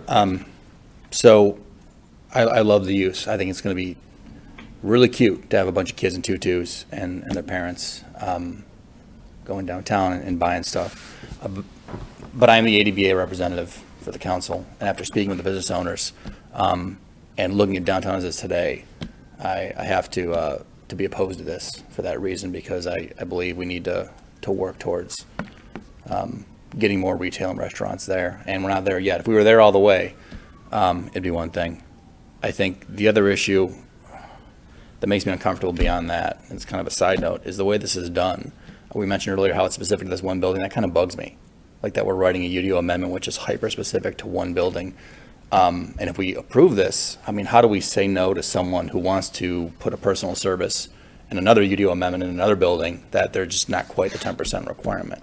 It feels kind of hyper-specific to this in a way that I'm comfortable with. I'd be more likely to have a debate about whether it's appropriate to limit personal services entirely rather than this one kind of narrow, overly specific UDO amendment. Okay. So, Mr. Mahaffey, I appreciate that. So can you speak a little bit more broadly? The question that I asked Ms. Jensen is are you representing them as well, more of the business owners as well, or your perspective as a policymaker? Am I representing? I'm representing everyone in Apex. Right. No, but I mean, in what you're saying, like, so I haven't seen the business community come in, but I've seen the letter and I heard that it's from the executive board. So I guess my question for you is, perhaps you have had more conversations, and are you representing more? So are there more people sort of saying, let's take a pause on this? That's my question for you. Does that make sense? I've spoken with people on the ADBA board, yes. I haven't spoken with every business owner, if that's your question. Not everyone. I haven't spoken with everyone, no. So, okay. Is there other space in the Highline Building for this business? We are currently at the lease signing stage of the smallest space that the Highline Building has available, which is 1,118 feet. And I believe the second and third floor are offices. So, no. Any other space, which I believe they're all almost spoken for, would be larger anyhow. And I mean, our Raleigh space is 900 square foot. If there was smaller, we would take smaller, but we're taking the smallest one we can get. Yeah.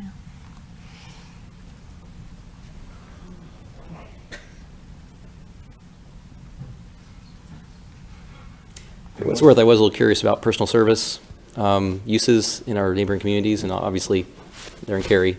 The Chapel Hill one popped up in one of their codes, and it's allowed in downtown there. So by doing the first floor thing, we're already limiting it more than at least Chapel Hill, and I assume Raleigh and Cary are the same. Sometimes we like to talk about neighboring communities and what they're doing. So I was like, okay, how strict are we with this first floor thing and even this small change? And stricter as the answer. I'd point out there's a concern from the business community downtown, and we're in the middle of adopting and implementing this downtown plan. And moving forward with this kind of change at this time feels a little complicating to me, since we haven't had a broader discussion. And I don't think a broader discussion really helps the applicant here, because they want to move forward with the lease now. But this wasn't part of our downtown plan and vision, and that point's been made, and I think it's a salient one. I think it's accurate. So you're going with time, it's just the timing of things right now, basically? I don't think so. I'm not committing more time would necessarily help. I think a larger conversation may lead to a different result, but where we are now, I can't support it. Okay. I think one of the things that you said, Mr. Mahaffey, that sort of reminds me of some of the things that I think and have said. It's around really not trying to be real specific about one particular thing and really trying to be more inclusive. And so just in thinking about all of that a little bit more, I'm not sure that I can support this at this time. I just don't think I have enough information to feel comfortable related to this particular area based on what I'm hearing from the businesses and just, yeah, I'm very conflicted about this. But. Okay. Is that a motion? Could I just ask Mayor Pro Tem, do you need more time? Do you need this continued? Or do you have any thoughts about what else you would need to help make the decision? I don't know that I would make a different, I mean, just thinking about some of the things that have been said, you know, that's the whole purpose of our dialogue. And, you know, I mean, there are probably other lovely places in Apex, you know, that, you know, hopefully could work out. I would love to have you in Apex. I mean, I think dance is great. But I do feel a little uncomfortable. It makes me be a little inconsistent for me to want to change one thing that looks like it's for one particular, you know, applicant, and I have typically not done things like that. So. Yeah. If the council will. Mr. Brent, could you come back up real quick?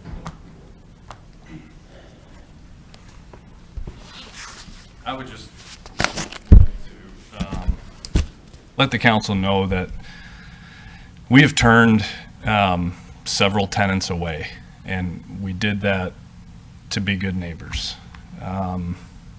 One was a national ice cream chain that ended up in downtown anyway, and another was a coffee shop that we felt there were two already very good coffee shops in downtown. So I say that because I feel like the letter of the UDO doesn't really match the spirit of this use. We're in this to make downtown better. You know, that ice cream chain would have been the best credit tenant we had on the ground floor, and my daughter and my son and my wife and I go to Fresh all the time, and we weren't going to do that. So whether it's tonight or another time, I really would like you to consider the use, this specific use, and maybe there's some specificity, sorry, that would work. We're not asking for special treatment on the Highline Building. We want to bring vibrancy. We feel like this aligns with the downtown plan. We studied the Stantec plan very hard, hence our uses. It was restaurants. It was specifically breakfast, specifically lunch options. And we feel like we've done a really good job, non-franchise, taking risks on some local residents here to run, you know, their dreams in our building. So I understand, you know, I am sympathetic to the ADBA, but I don't think this is the spirit of what's trying to happen here. We're not trying to put a real estate office in. We're not trying to, we're putting it upstairs, our real estate office, but on the storefront, we feel like this is wholesome downtown Apex. This is what drew us to Apex in the first place as a company. So if there's some sort of compromise, we'd love to understand it. I feel like this doesn't follow the letter of the UDO, but it follows the spirit of the UDO, and I think that's real important to consider. So again, appreciate your time on this, and thanks for letting me get up again. Thank you so much. I just want to add, when we talk about the downtown plan and vibrancy, and I know this was mentioned several times, we're trying to get people to come to downtown and get people to pour in. It's a destination. And I think what Mr. Brent has done, he's really looked out for downtown because he turned away several businesses. We have to make changes sometimes to make things work. And We know this downtown plan is big, and I support Mr. Brent and what he's trying to do for our town, but I also respect the information given by my colleagues. So I think this is a start of something good and something new if we can make it work.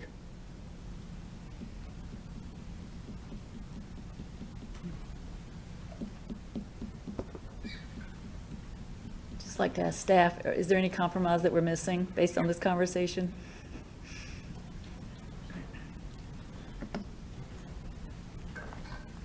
So I've been sitting there trying to think, because it's, So my thought is that a personal service use located within a storefront location is required to have a retail component open to the general public. That seems to be in line with Ms. O'Brien's business plan. It seems to make sense because it still keeps that retail component that is, a key to the downtown.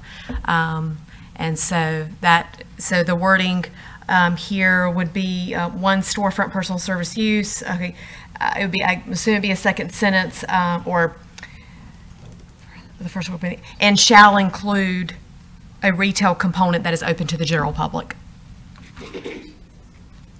Well, you're not suggesting it's not personal service. It is personal service. So it is right? a personal service use. So like this dance school is a personal service use, but they also have this upfront retail component. So that's open to the general public. So that would allow it to not be just like a students only that can come in and out of the building, but it's still open to the public. So that way, I'm trying to think of a way that still has that in and out retail, that draw for that boutique, or, because uses is small are going to be boutique. And so that's my suggestion as some sort of compromise. It ensures a retail component while still allowing the personal service. Which is what I asked about that. I mean, about like not just actually selling the like service as the service, but actually the books and all. That's why I asked, were those things open to the public? So that means you have inventory that is available for anyone.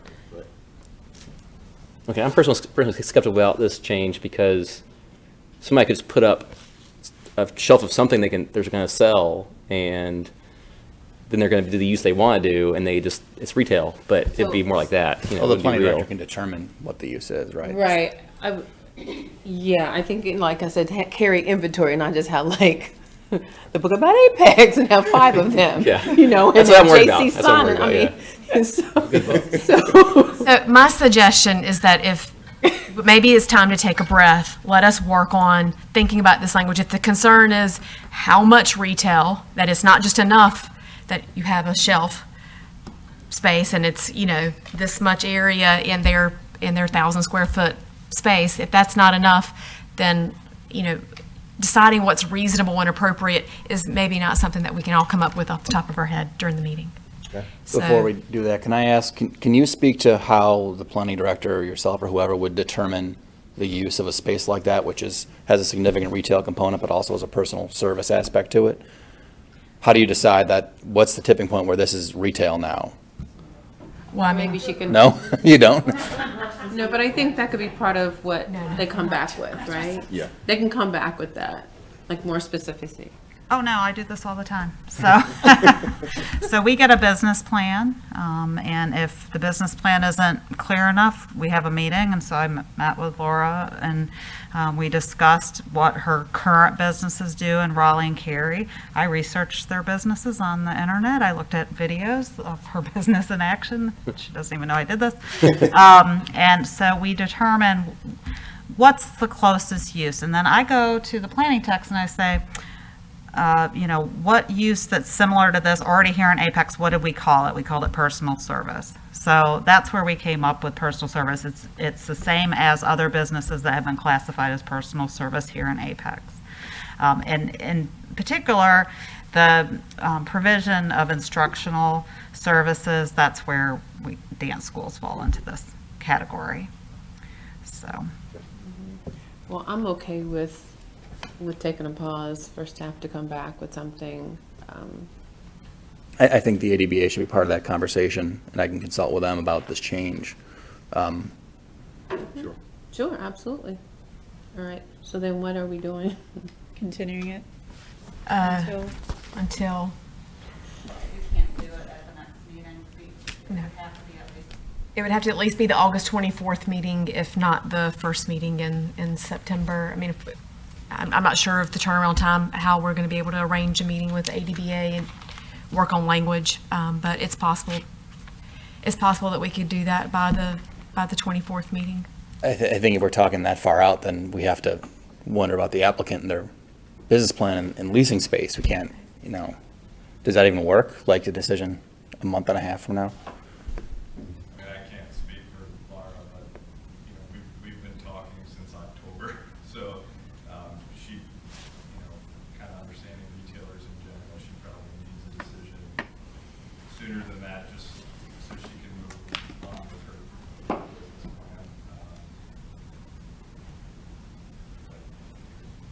plan. All right. Can you come up? Yes. Sorry.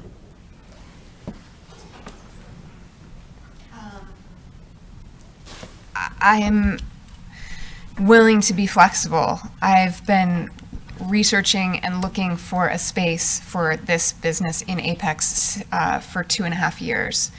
And not until the Highline came up as an option, and not until we could find the synergy of what a downtown community brings that is what our clients want, did we land on this. So I have some constraints in terms of the length of time I'm allowed to open this business, but as long as there is a plan in place, the franchisor is willing to work with me on that, and I think that she absolutely would in this case be flexible. Just knowing that we're working through these pieces of it. I appreciate that. Yeah. Being flexible. Yeah, I'm going to make a motion that we continue to the August 24th meeting. Second it. All right, motion second. Any further discussion? I just want to say we do this a lot, and I dislike it, so I'm voting no on that. Any other discussion? Any other discussion? We continue things all the time. That's all I'm saying. Ready to take a vote? All in favor say aye. Aye. Opposed, no? No. All right, motion carries 4-1. All right, we'll move now to unfinished business.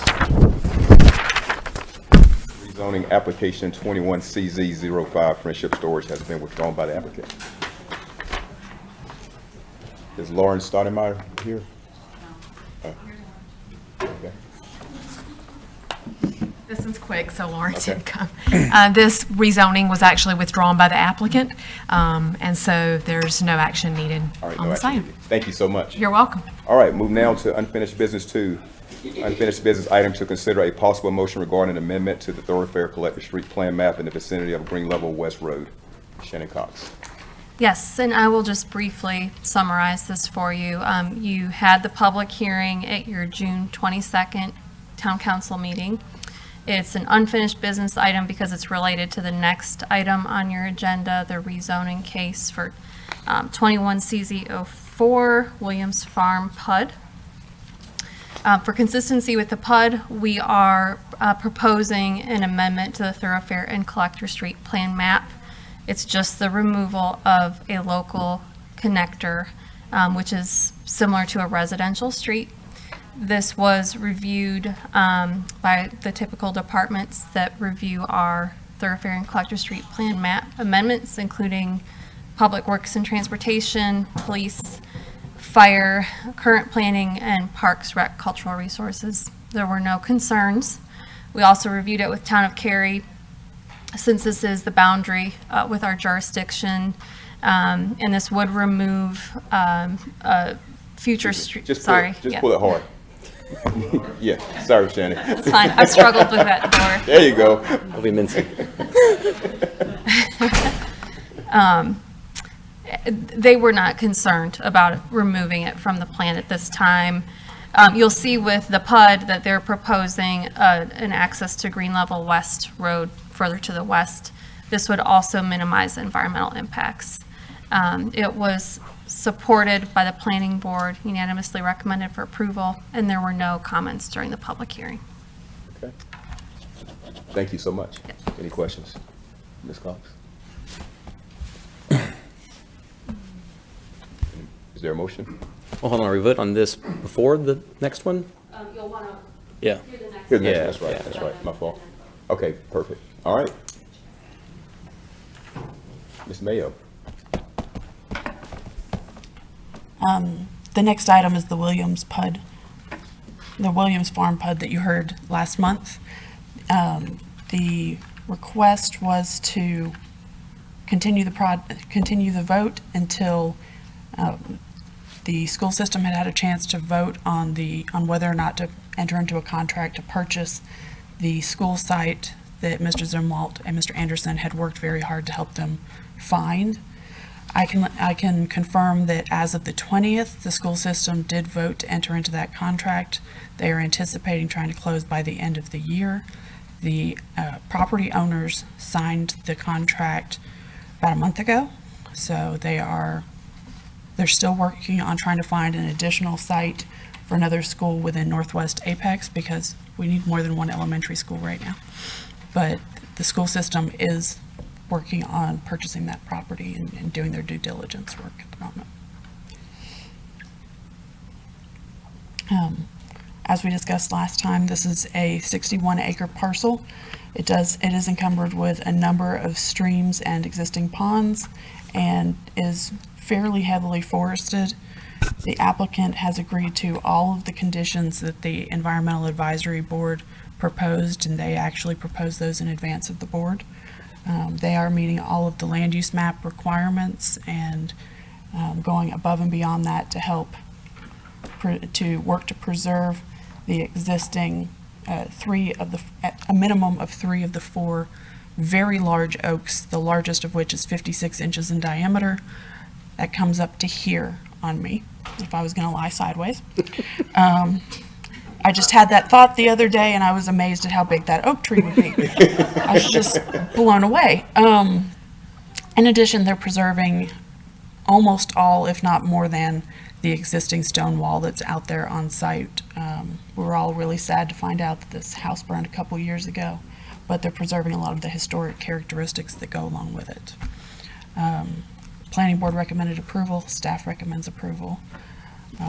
Y'all sounded pretty happy with it last time, pending the school update. If you have any questions, I'm happy to answer them, and the applicants are here as well.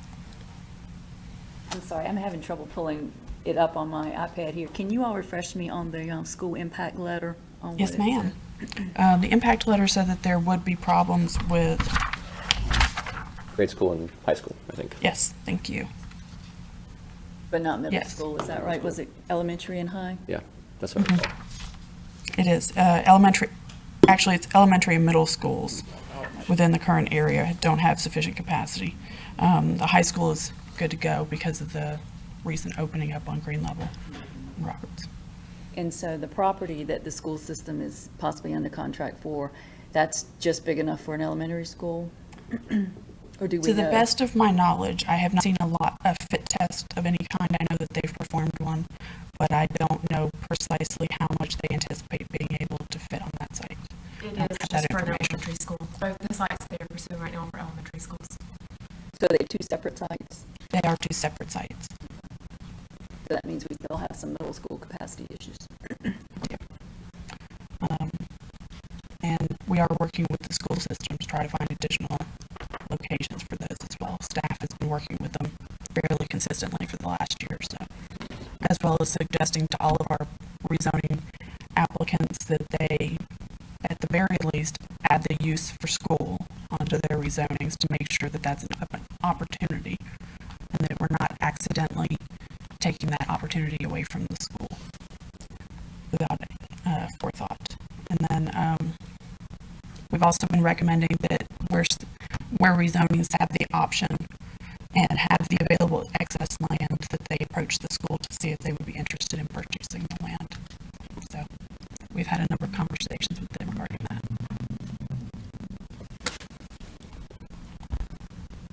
Any other questions?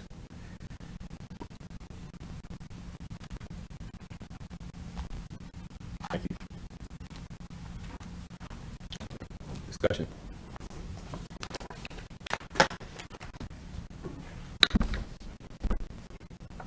Anyone? Motion approved. Second. All right, got a motion second. And that includes both 2 and 3. Yeah, I'm going to support the development this time. I appreciate the effort that you guys have put into helping us identify a site for our school capacity issues, and I think you've done your part.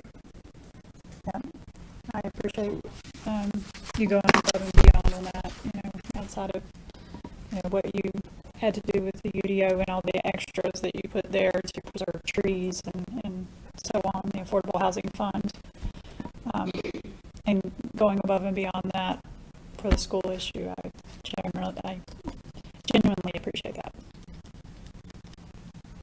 And I would just like to say I do too. And if you could use your influence to get us some help with the middle school, I'd appreciate that.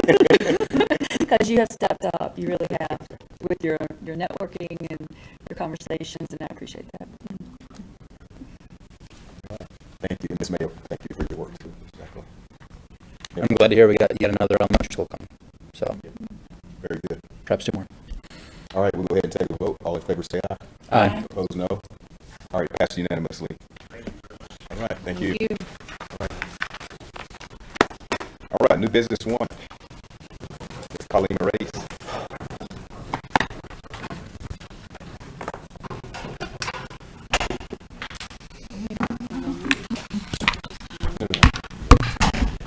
I don't have fancy screenshots.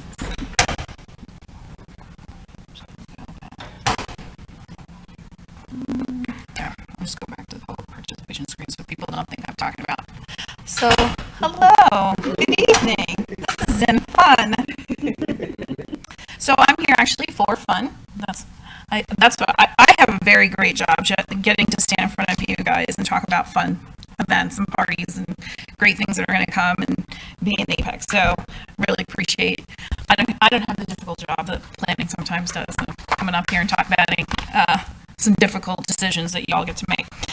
On that, I want to, because we did talk about PayFest being this weekend, before I get into my new business 1 and 2 items, I want to recognize Councilmember Gant and all the work that the Apex Sunrise Rotary Club truly, and their volunteers truly put in. Like, the amount of effort that he was running around, putting up tables and chairs and all that other stuff, and then he and his colleagues, and Grant, not to forget Graham Wilson as the head of that initiative for you folks. It was great. And the partnership with the barbecue, so the KCBS, because it's a sanctioned barbecue event, those guys were great, and their key sponsor at Bones Talk and Talks was so great. So it was a really, really fun event, but Apex Sunrise Rotary killed it. So they were awesome. So mention the rib eating contest. which of course Apex Police got their medal back, got their cup back from fire. So I'm sure Big Red in the fire department's gonna really try and throw it down next year. But Can I say that before you go on to that? I think you were saying that about the Rotary Club. It's, these events, I think we do them because we like barbecue, because we want to have events for downtown Apex to show off, a great downtown, but also it's for charity too. That's the biggest thing is it's a fundraiser for charity. So I'm not sure the amount that was raised, but I think it's going to be. I actually have an update on that. Oh, we had a meeting today. We didn't know it yet, but it's. Well, it's a quasi update. Okay. So Well, I will say that because it moved to the consolidated footprint, you did save money by moving it to the Saunders Templeton parking lot without closing down the street and stuff. And actually, I think a lot of the businesses appreciated that North Salem Street was open for through traffic. I think that really helped. But because of that, there weren't certain additional expenses because of the consolidated space. So there was definitely significant savings. And from what I'm understanding from rough estimates from their member, Mark Esposito, this morning, he was roughly guesstimating around $30,000, which he said normally it's more of a net of 10, so pretty decent return. Well, that goes. Which goes back into the community. Yeah. So very, very cool. I think you've done about $500,000 to date in community grants through the barbecue festival that's been going on. So another $30,000 potentially going back into the community to support all of our wonderful nonprofits like Western Wake and Launch Apex, not to forget Launch Apex, which obviously I help manage. So anyway, on new business item 1. So the first thing is it's a request for a philanthropy party. So again, it's a fundraiser. So what they're going to do at this party, it is an event that's open to the public.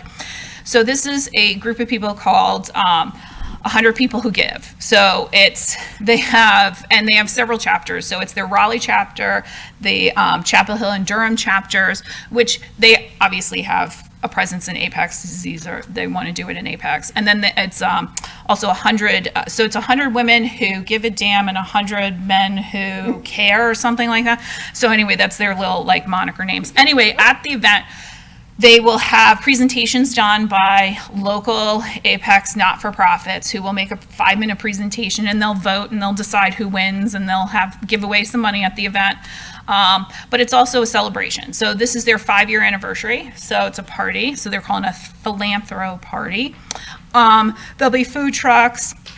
And to my new business item 2, there's also like a beer and wine garden, and just kind of a fun day to hang out and do games and stuff like that. I believe there's a raffle and some other things that they might bring in and do. But ultimately, it's a really kind of fun event.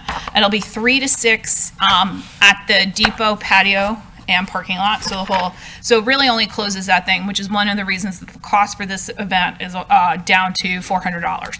So other than the use of town electric, town parking, and depot plaza, there's and some help with Public Works just to provide some trash cans and liners, not that they have to be there and staff it for the whole event. There's very little, because it is there is alcohol that will be present. They will be required to hire an off-duty officer through our program with the Apex Police Department, but that's on them. And since it's a fundraiser for them, they will be paying for that expense, not the town. So again, that's one of the reasons that this is down to the $400. Other questions on where you sign up to go? We bring in food trucks.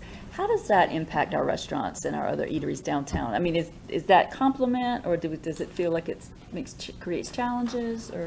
So far, similar even to the barbecue event. It's really more of a complimentary thing because people may come for a specific food truck and discover the great downtown that we have. So it's not really, and they usually try to work with existing people who have licenses with Apex, who are already paying for mobile vendor permits when they try to hire food trucks. So they try to be very cognizant, which is one of the reasons, and they really are looking more, which is one of the reasons they went to the 3 to 6 option, because they're really looking more for like small plate, like appetizer things, so that people like would then go and have like a full dinner in downtown. So that's one of the reasons they actually chose the timing that they chose, was that this wasn't in like to give them a full meal, but just give them enough to go along with the, kind of like a precursor. And and there will be a DJ or something there also. So kind of just, again, party vibe. But I have not seen from a food truck standpoint, when we bring in food trucks for events, that that's necessarily deterred people.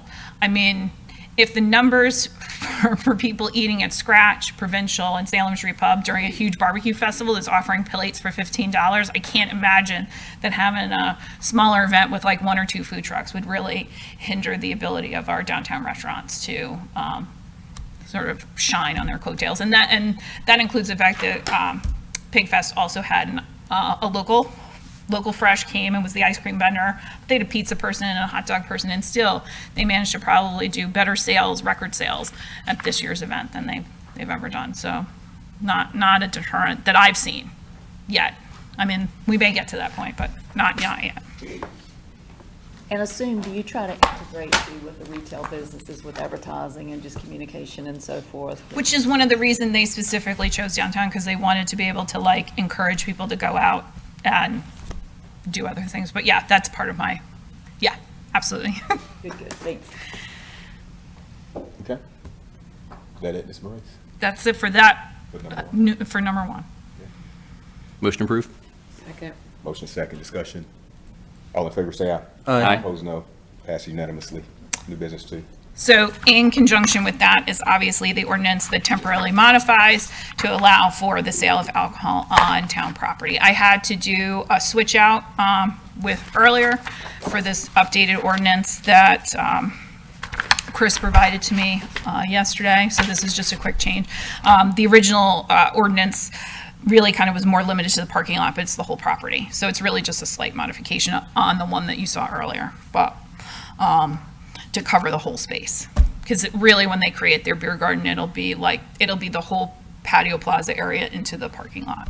But that'll be the whole footprint and won't take anything into to Seaboard. Any questions on that? All right. Hearing none. Is there a motion? Motion approved. All right. Second. Motion second, discussion. All in favor, say aye. Aye. Opposed, no. All right, passed unanimously. Thank you, Ms. Moraes. You are welcome. All right, new business 3. Ms. Hoey, Good evening. good evening. I never get to stand on this side of the podium. This is a new view. See a different side of her face. That's right. Right, there you go. Get a profile. That was good. Okay, so new business number 3, what we have is an update to the town code of ethics. This applies not only to the town council, but the planning board, board of adjustment. The updates were needed because of the new chapter 160D, changed some of the references, also clarified the statute with regards to conflicts of interest for the different boards, and whether it's legislative and whether it is a quasi-judicial hearing, and also defined the familial relationships that apply in those statutes. We also updated the language to make sure that it was all gender neutral language. And so this is just similar to like what you saw last month with the changes to the UDO and to the town code for 160D. Okay. Any questions? I have a comment. A comment. Yeah. Go ahead. So Lori and I discussed this over email, and it's actually separate from what's being posted tonight, so I'm not going to suggest we change anything, because this is update specific to 160D. But there's something I've wanted to do regarding the town council, and it relates to the section 5 of this document, which is about conducting our affairs in open and public manner. And as we all know, like, anytime a development is proposed, the developer inevitably contacts all of us. Usually we sit down and have a meeting. There's the perception, I think, that I had in years past, and I still kind of have to this day, that this is, I don't want to say like the deck is stacked against people, but it feels a little unfair that developers get to have these meetings and people who are opposed to development don't even know what to do. And by the time they figure it out, the process is usually over. So there's a steep learning curve there that always kind of bugged me. And section 5 here speaks to transparency. And I think one thing that we could do, not tonight, I'm just trying to have a discussion, is add a clause in section 5 which would require us to disclose, and the planning board, to disclose these meetings as we have them to the public. It could be my idea was maybe there's already a transparency portal on Apex's site. Maybe there could be a section there to say this meeting happened. And if someone is researching and trying to figure out what to do, they could see about it, they could ask us what happened, it could inspire some discussions, and I think in the interest of transparency, that would be useful. So that's my proposal, not tonight, is that we direct our staff to think about this and maybe add, it could just be one sentence in section 5 about disclosing context that we have. And I'm not going to specify language either, because it's something, the spirit is really what I'm looking for here. So I'm wondering what your thoughts were, as long as it's germane to the conversation we're having about this document. Thought I'd bring it up. So related to transparency, since that's how why we're on YouTube now, because many years ago, let's keep moving towards that, and let's do better. And so, but it's not true that all developers or all applicants reach out to all council members. And so I can personally say that. And also there have been situations where there are representatives of an applicant that has reached out to certain people, and so then to me that means that needs to be disclosed too. And so I think those are, so if someone is actually lobbying you who are really on behalf of an applicant, then I think we're going to go out there with transparency, and I think transparency is good.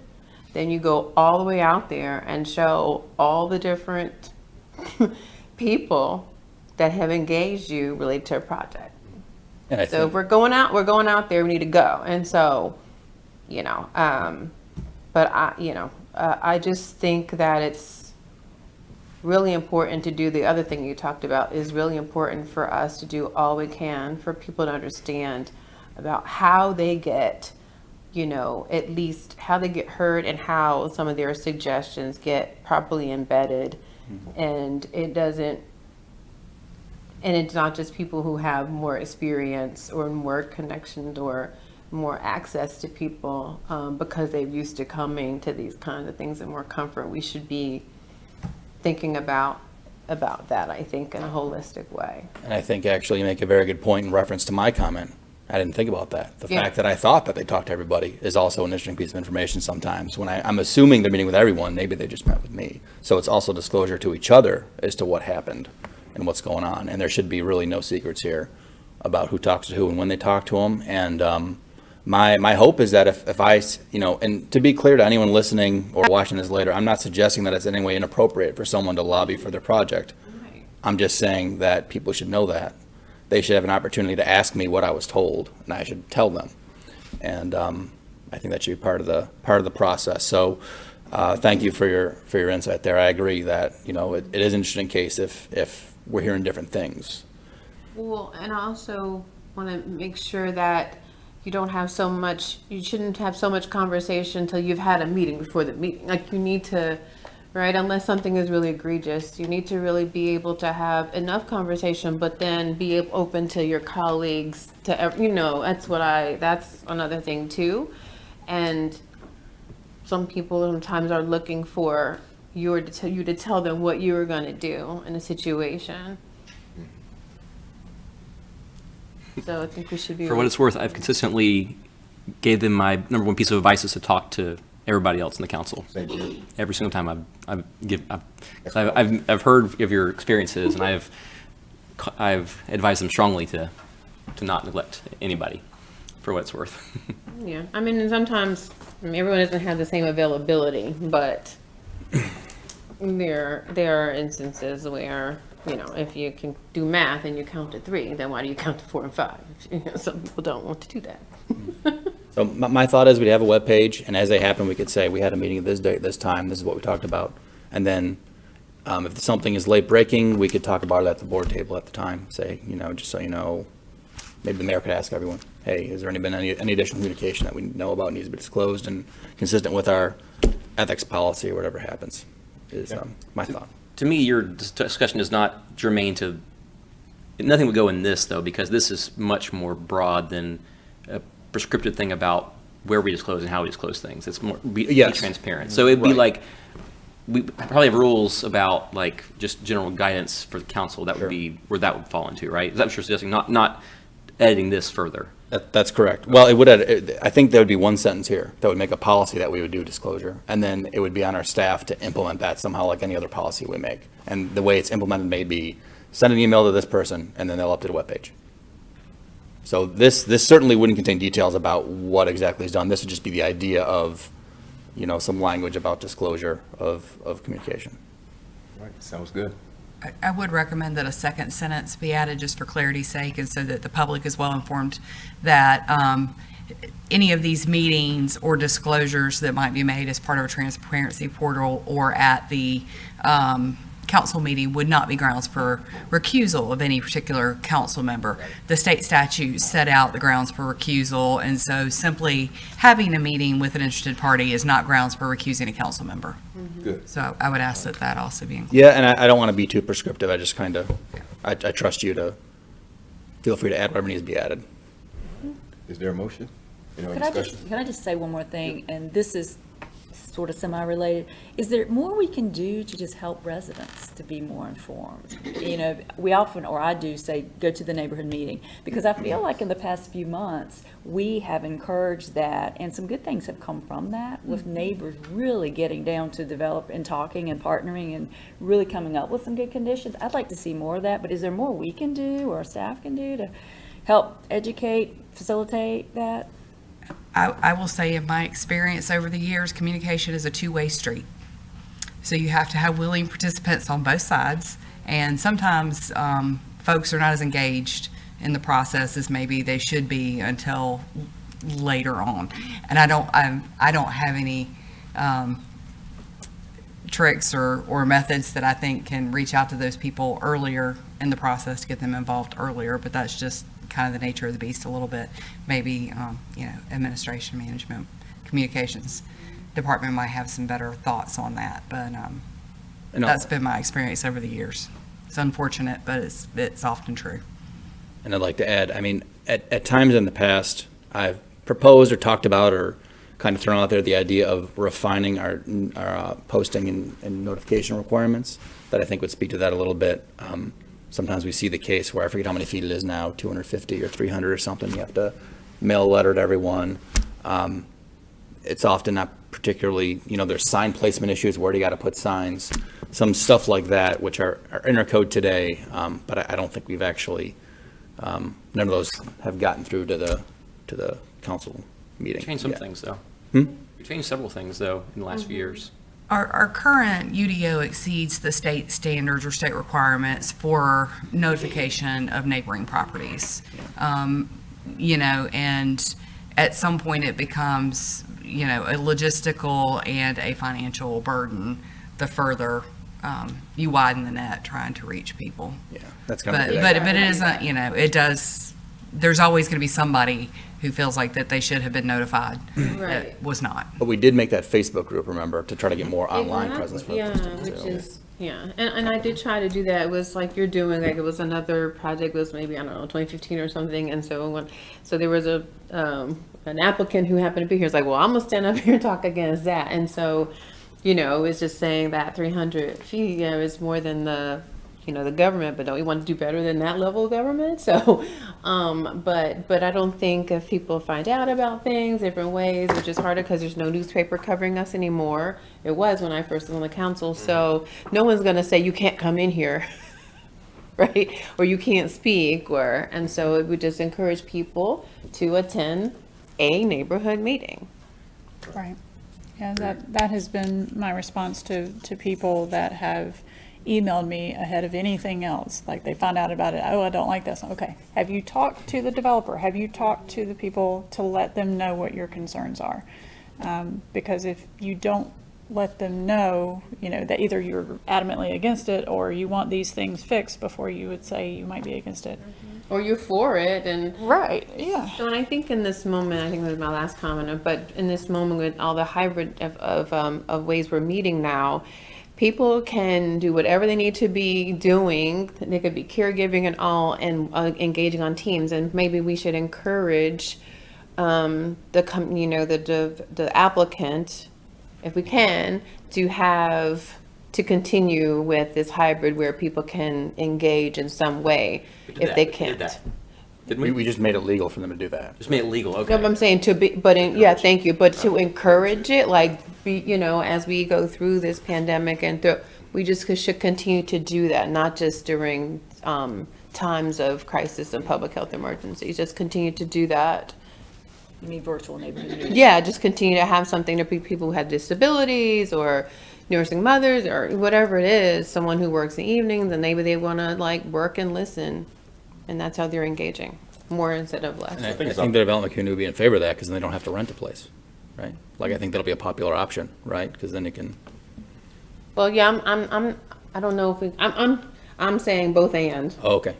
Yeah. I think it's a great discussion, but I think we should vote on this personally. Okay. That was, like I said, I didn't mean to wordsmith this tonight. I was kidding. All right. Motion approved. Second. All right. No more discussion? All in favor, say aye. Aye. Opposed, no. All right, passed unanimously. Thank you. Reel us back in. All right. Closed session items. Possible motion to go into closed session pursuant to NCGS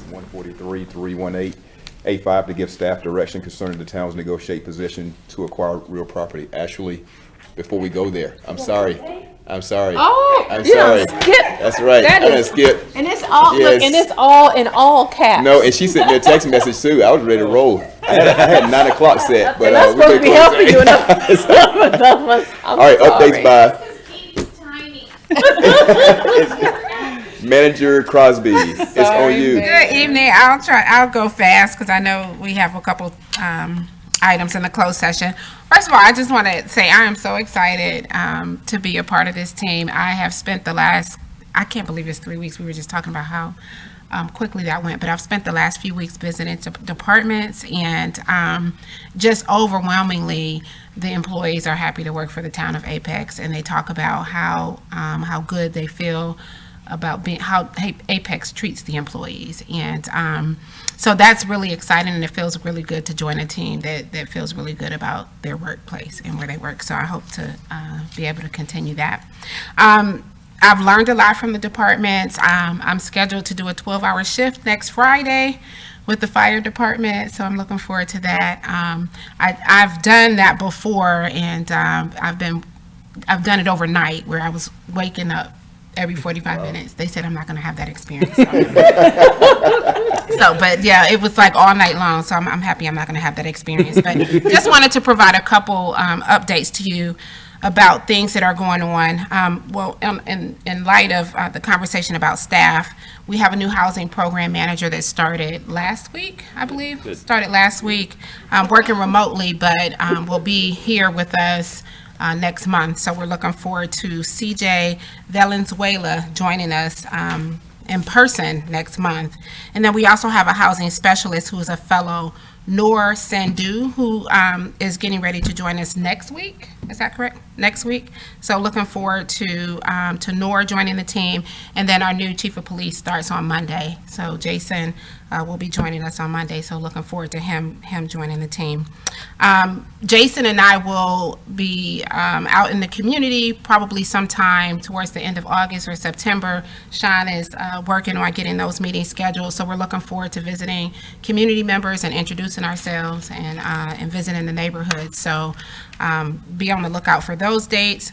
And then we're excited about the electric building being finished, as well as the community center, the senior center being finished, hopefully end of August, early September. So those are my updates that I just wanted to give you real quick. And I'm looking forward to getting out in the community and meeting more staff. I'm with fire right now, and I'm scheduled to also go to the driving range with police. So yeah. Oh, and one last thing, I just do want to publicly acknowledge police winning the rib cook-off. I watched that, and I was really amazed and appreciative of that. And I don't think the guys and women that participated were at work the next day. But, I hope they're recovered now. So thank you for having me, and I'm looking forward to working with all of you. Thank you so much. Thank you. Awesome. All right, now, closed session. Possible motion to go into closed session pursuant to NCGS 143-318-85 to give staff direction concerning the town's negotiate position to acquire real property. And then the second is pursuant to GS 143-318.11A3 to consult with the attorney to discuss the handling of the matter. Wake County Board of Education, the Town of Apex. So moved. Second. All right. All in favor say aye. Aye. Opposed, no. All right, unanimous. Move to closed session. We're gonna meet over there. Yeah. And we will come back in here, I guess. 'cause We'll we come have back a- and gavel out.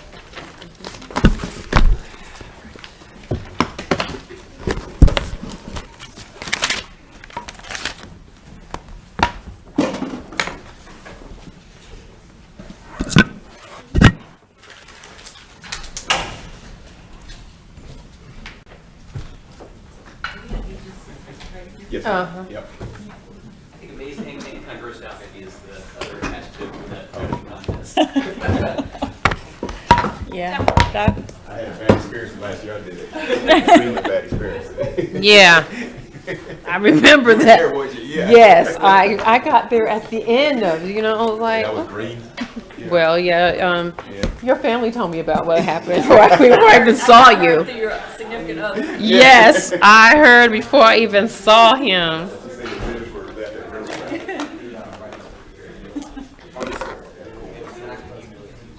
Yeah, all I could think was it may taste good, but it would. Girl, it's just too much. Ooh.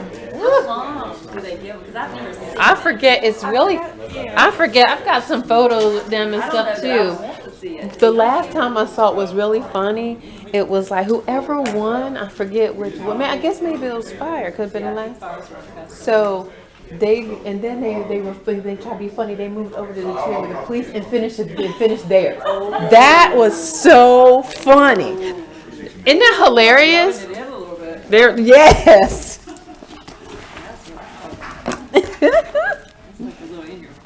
Mm-hmm. It was.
one here. Then our face is gonna be all big. That's fine, I look good. One that night, Audra's whole face was that big. She had no idea.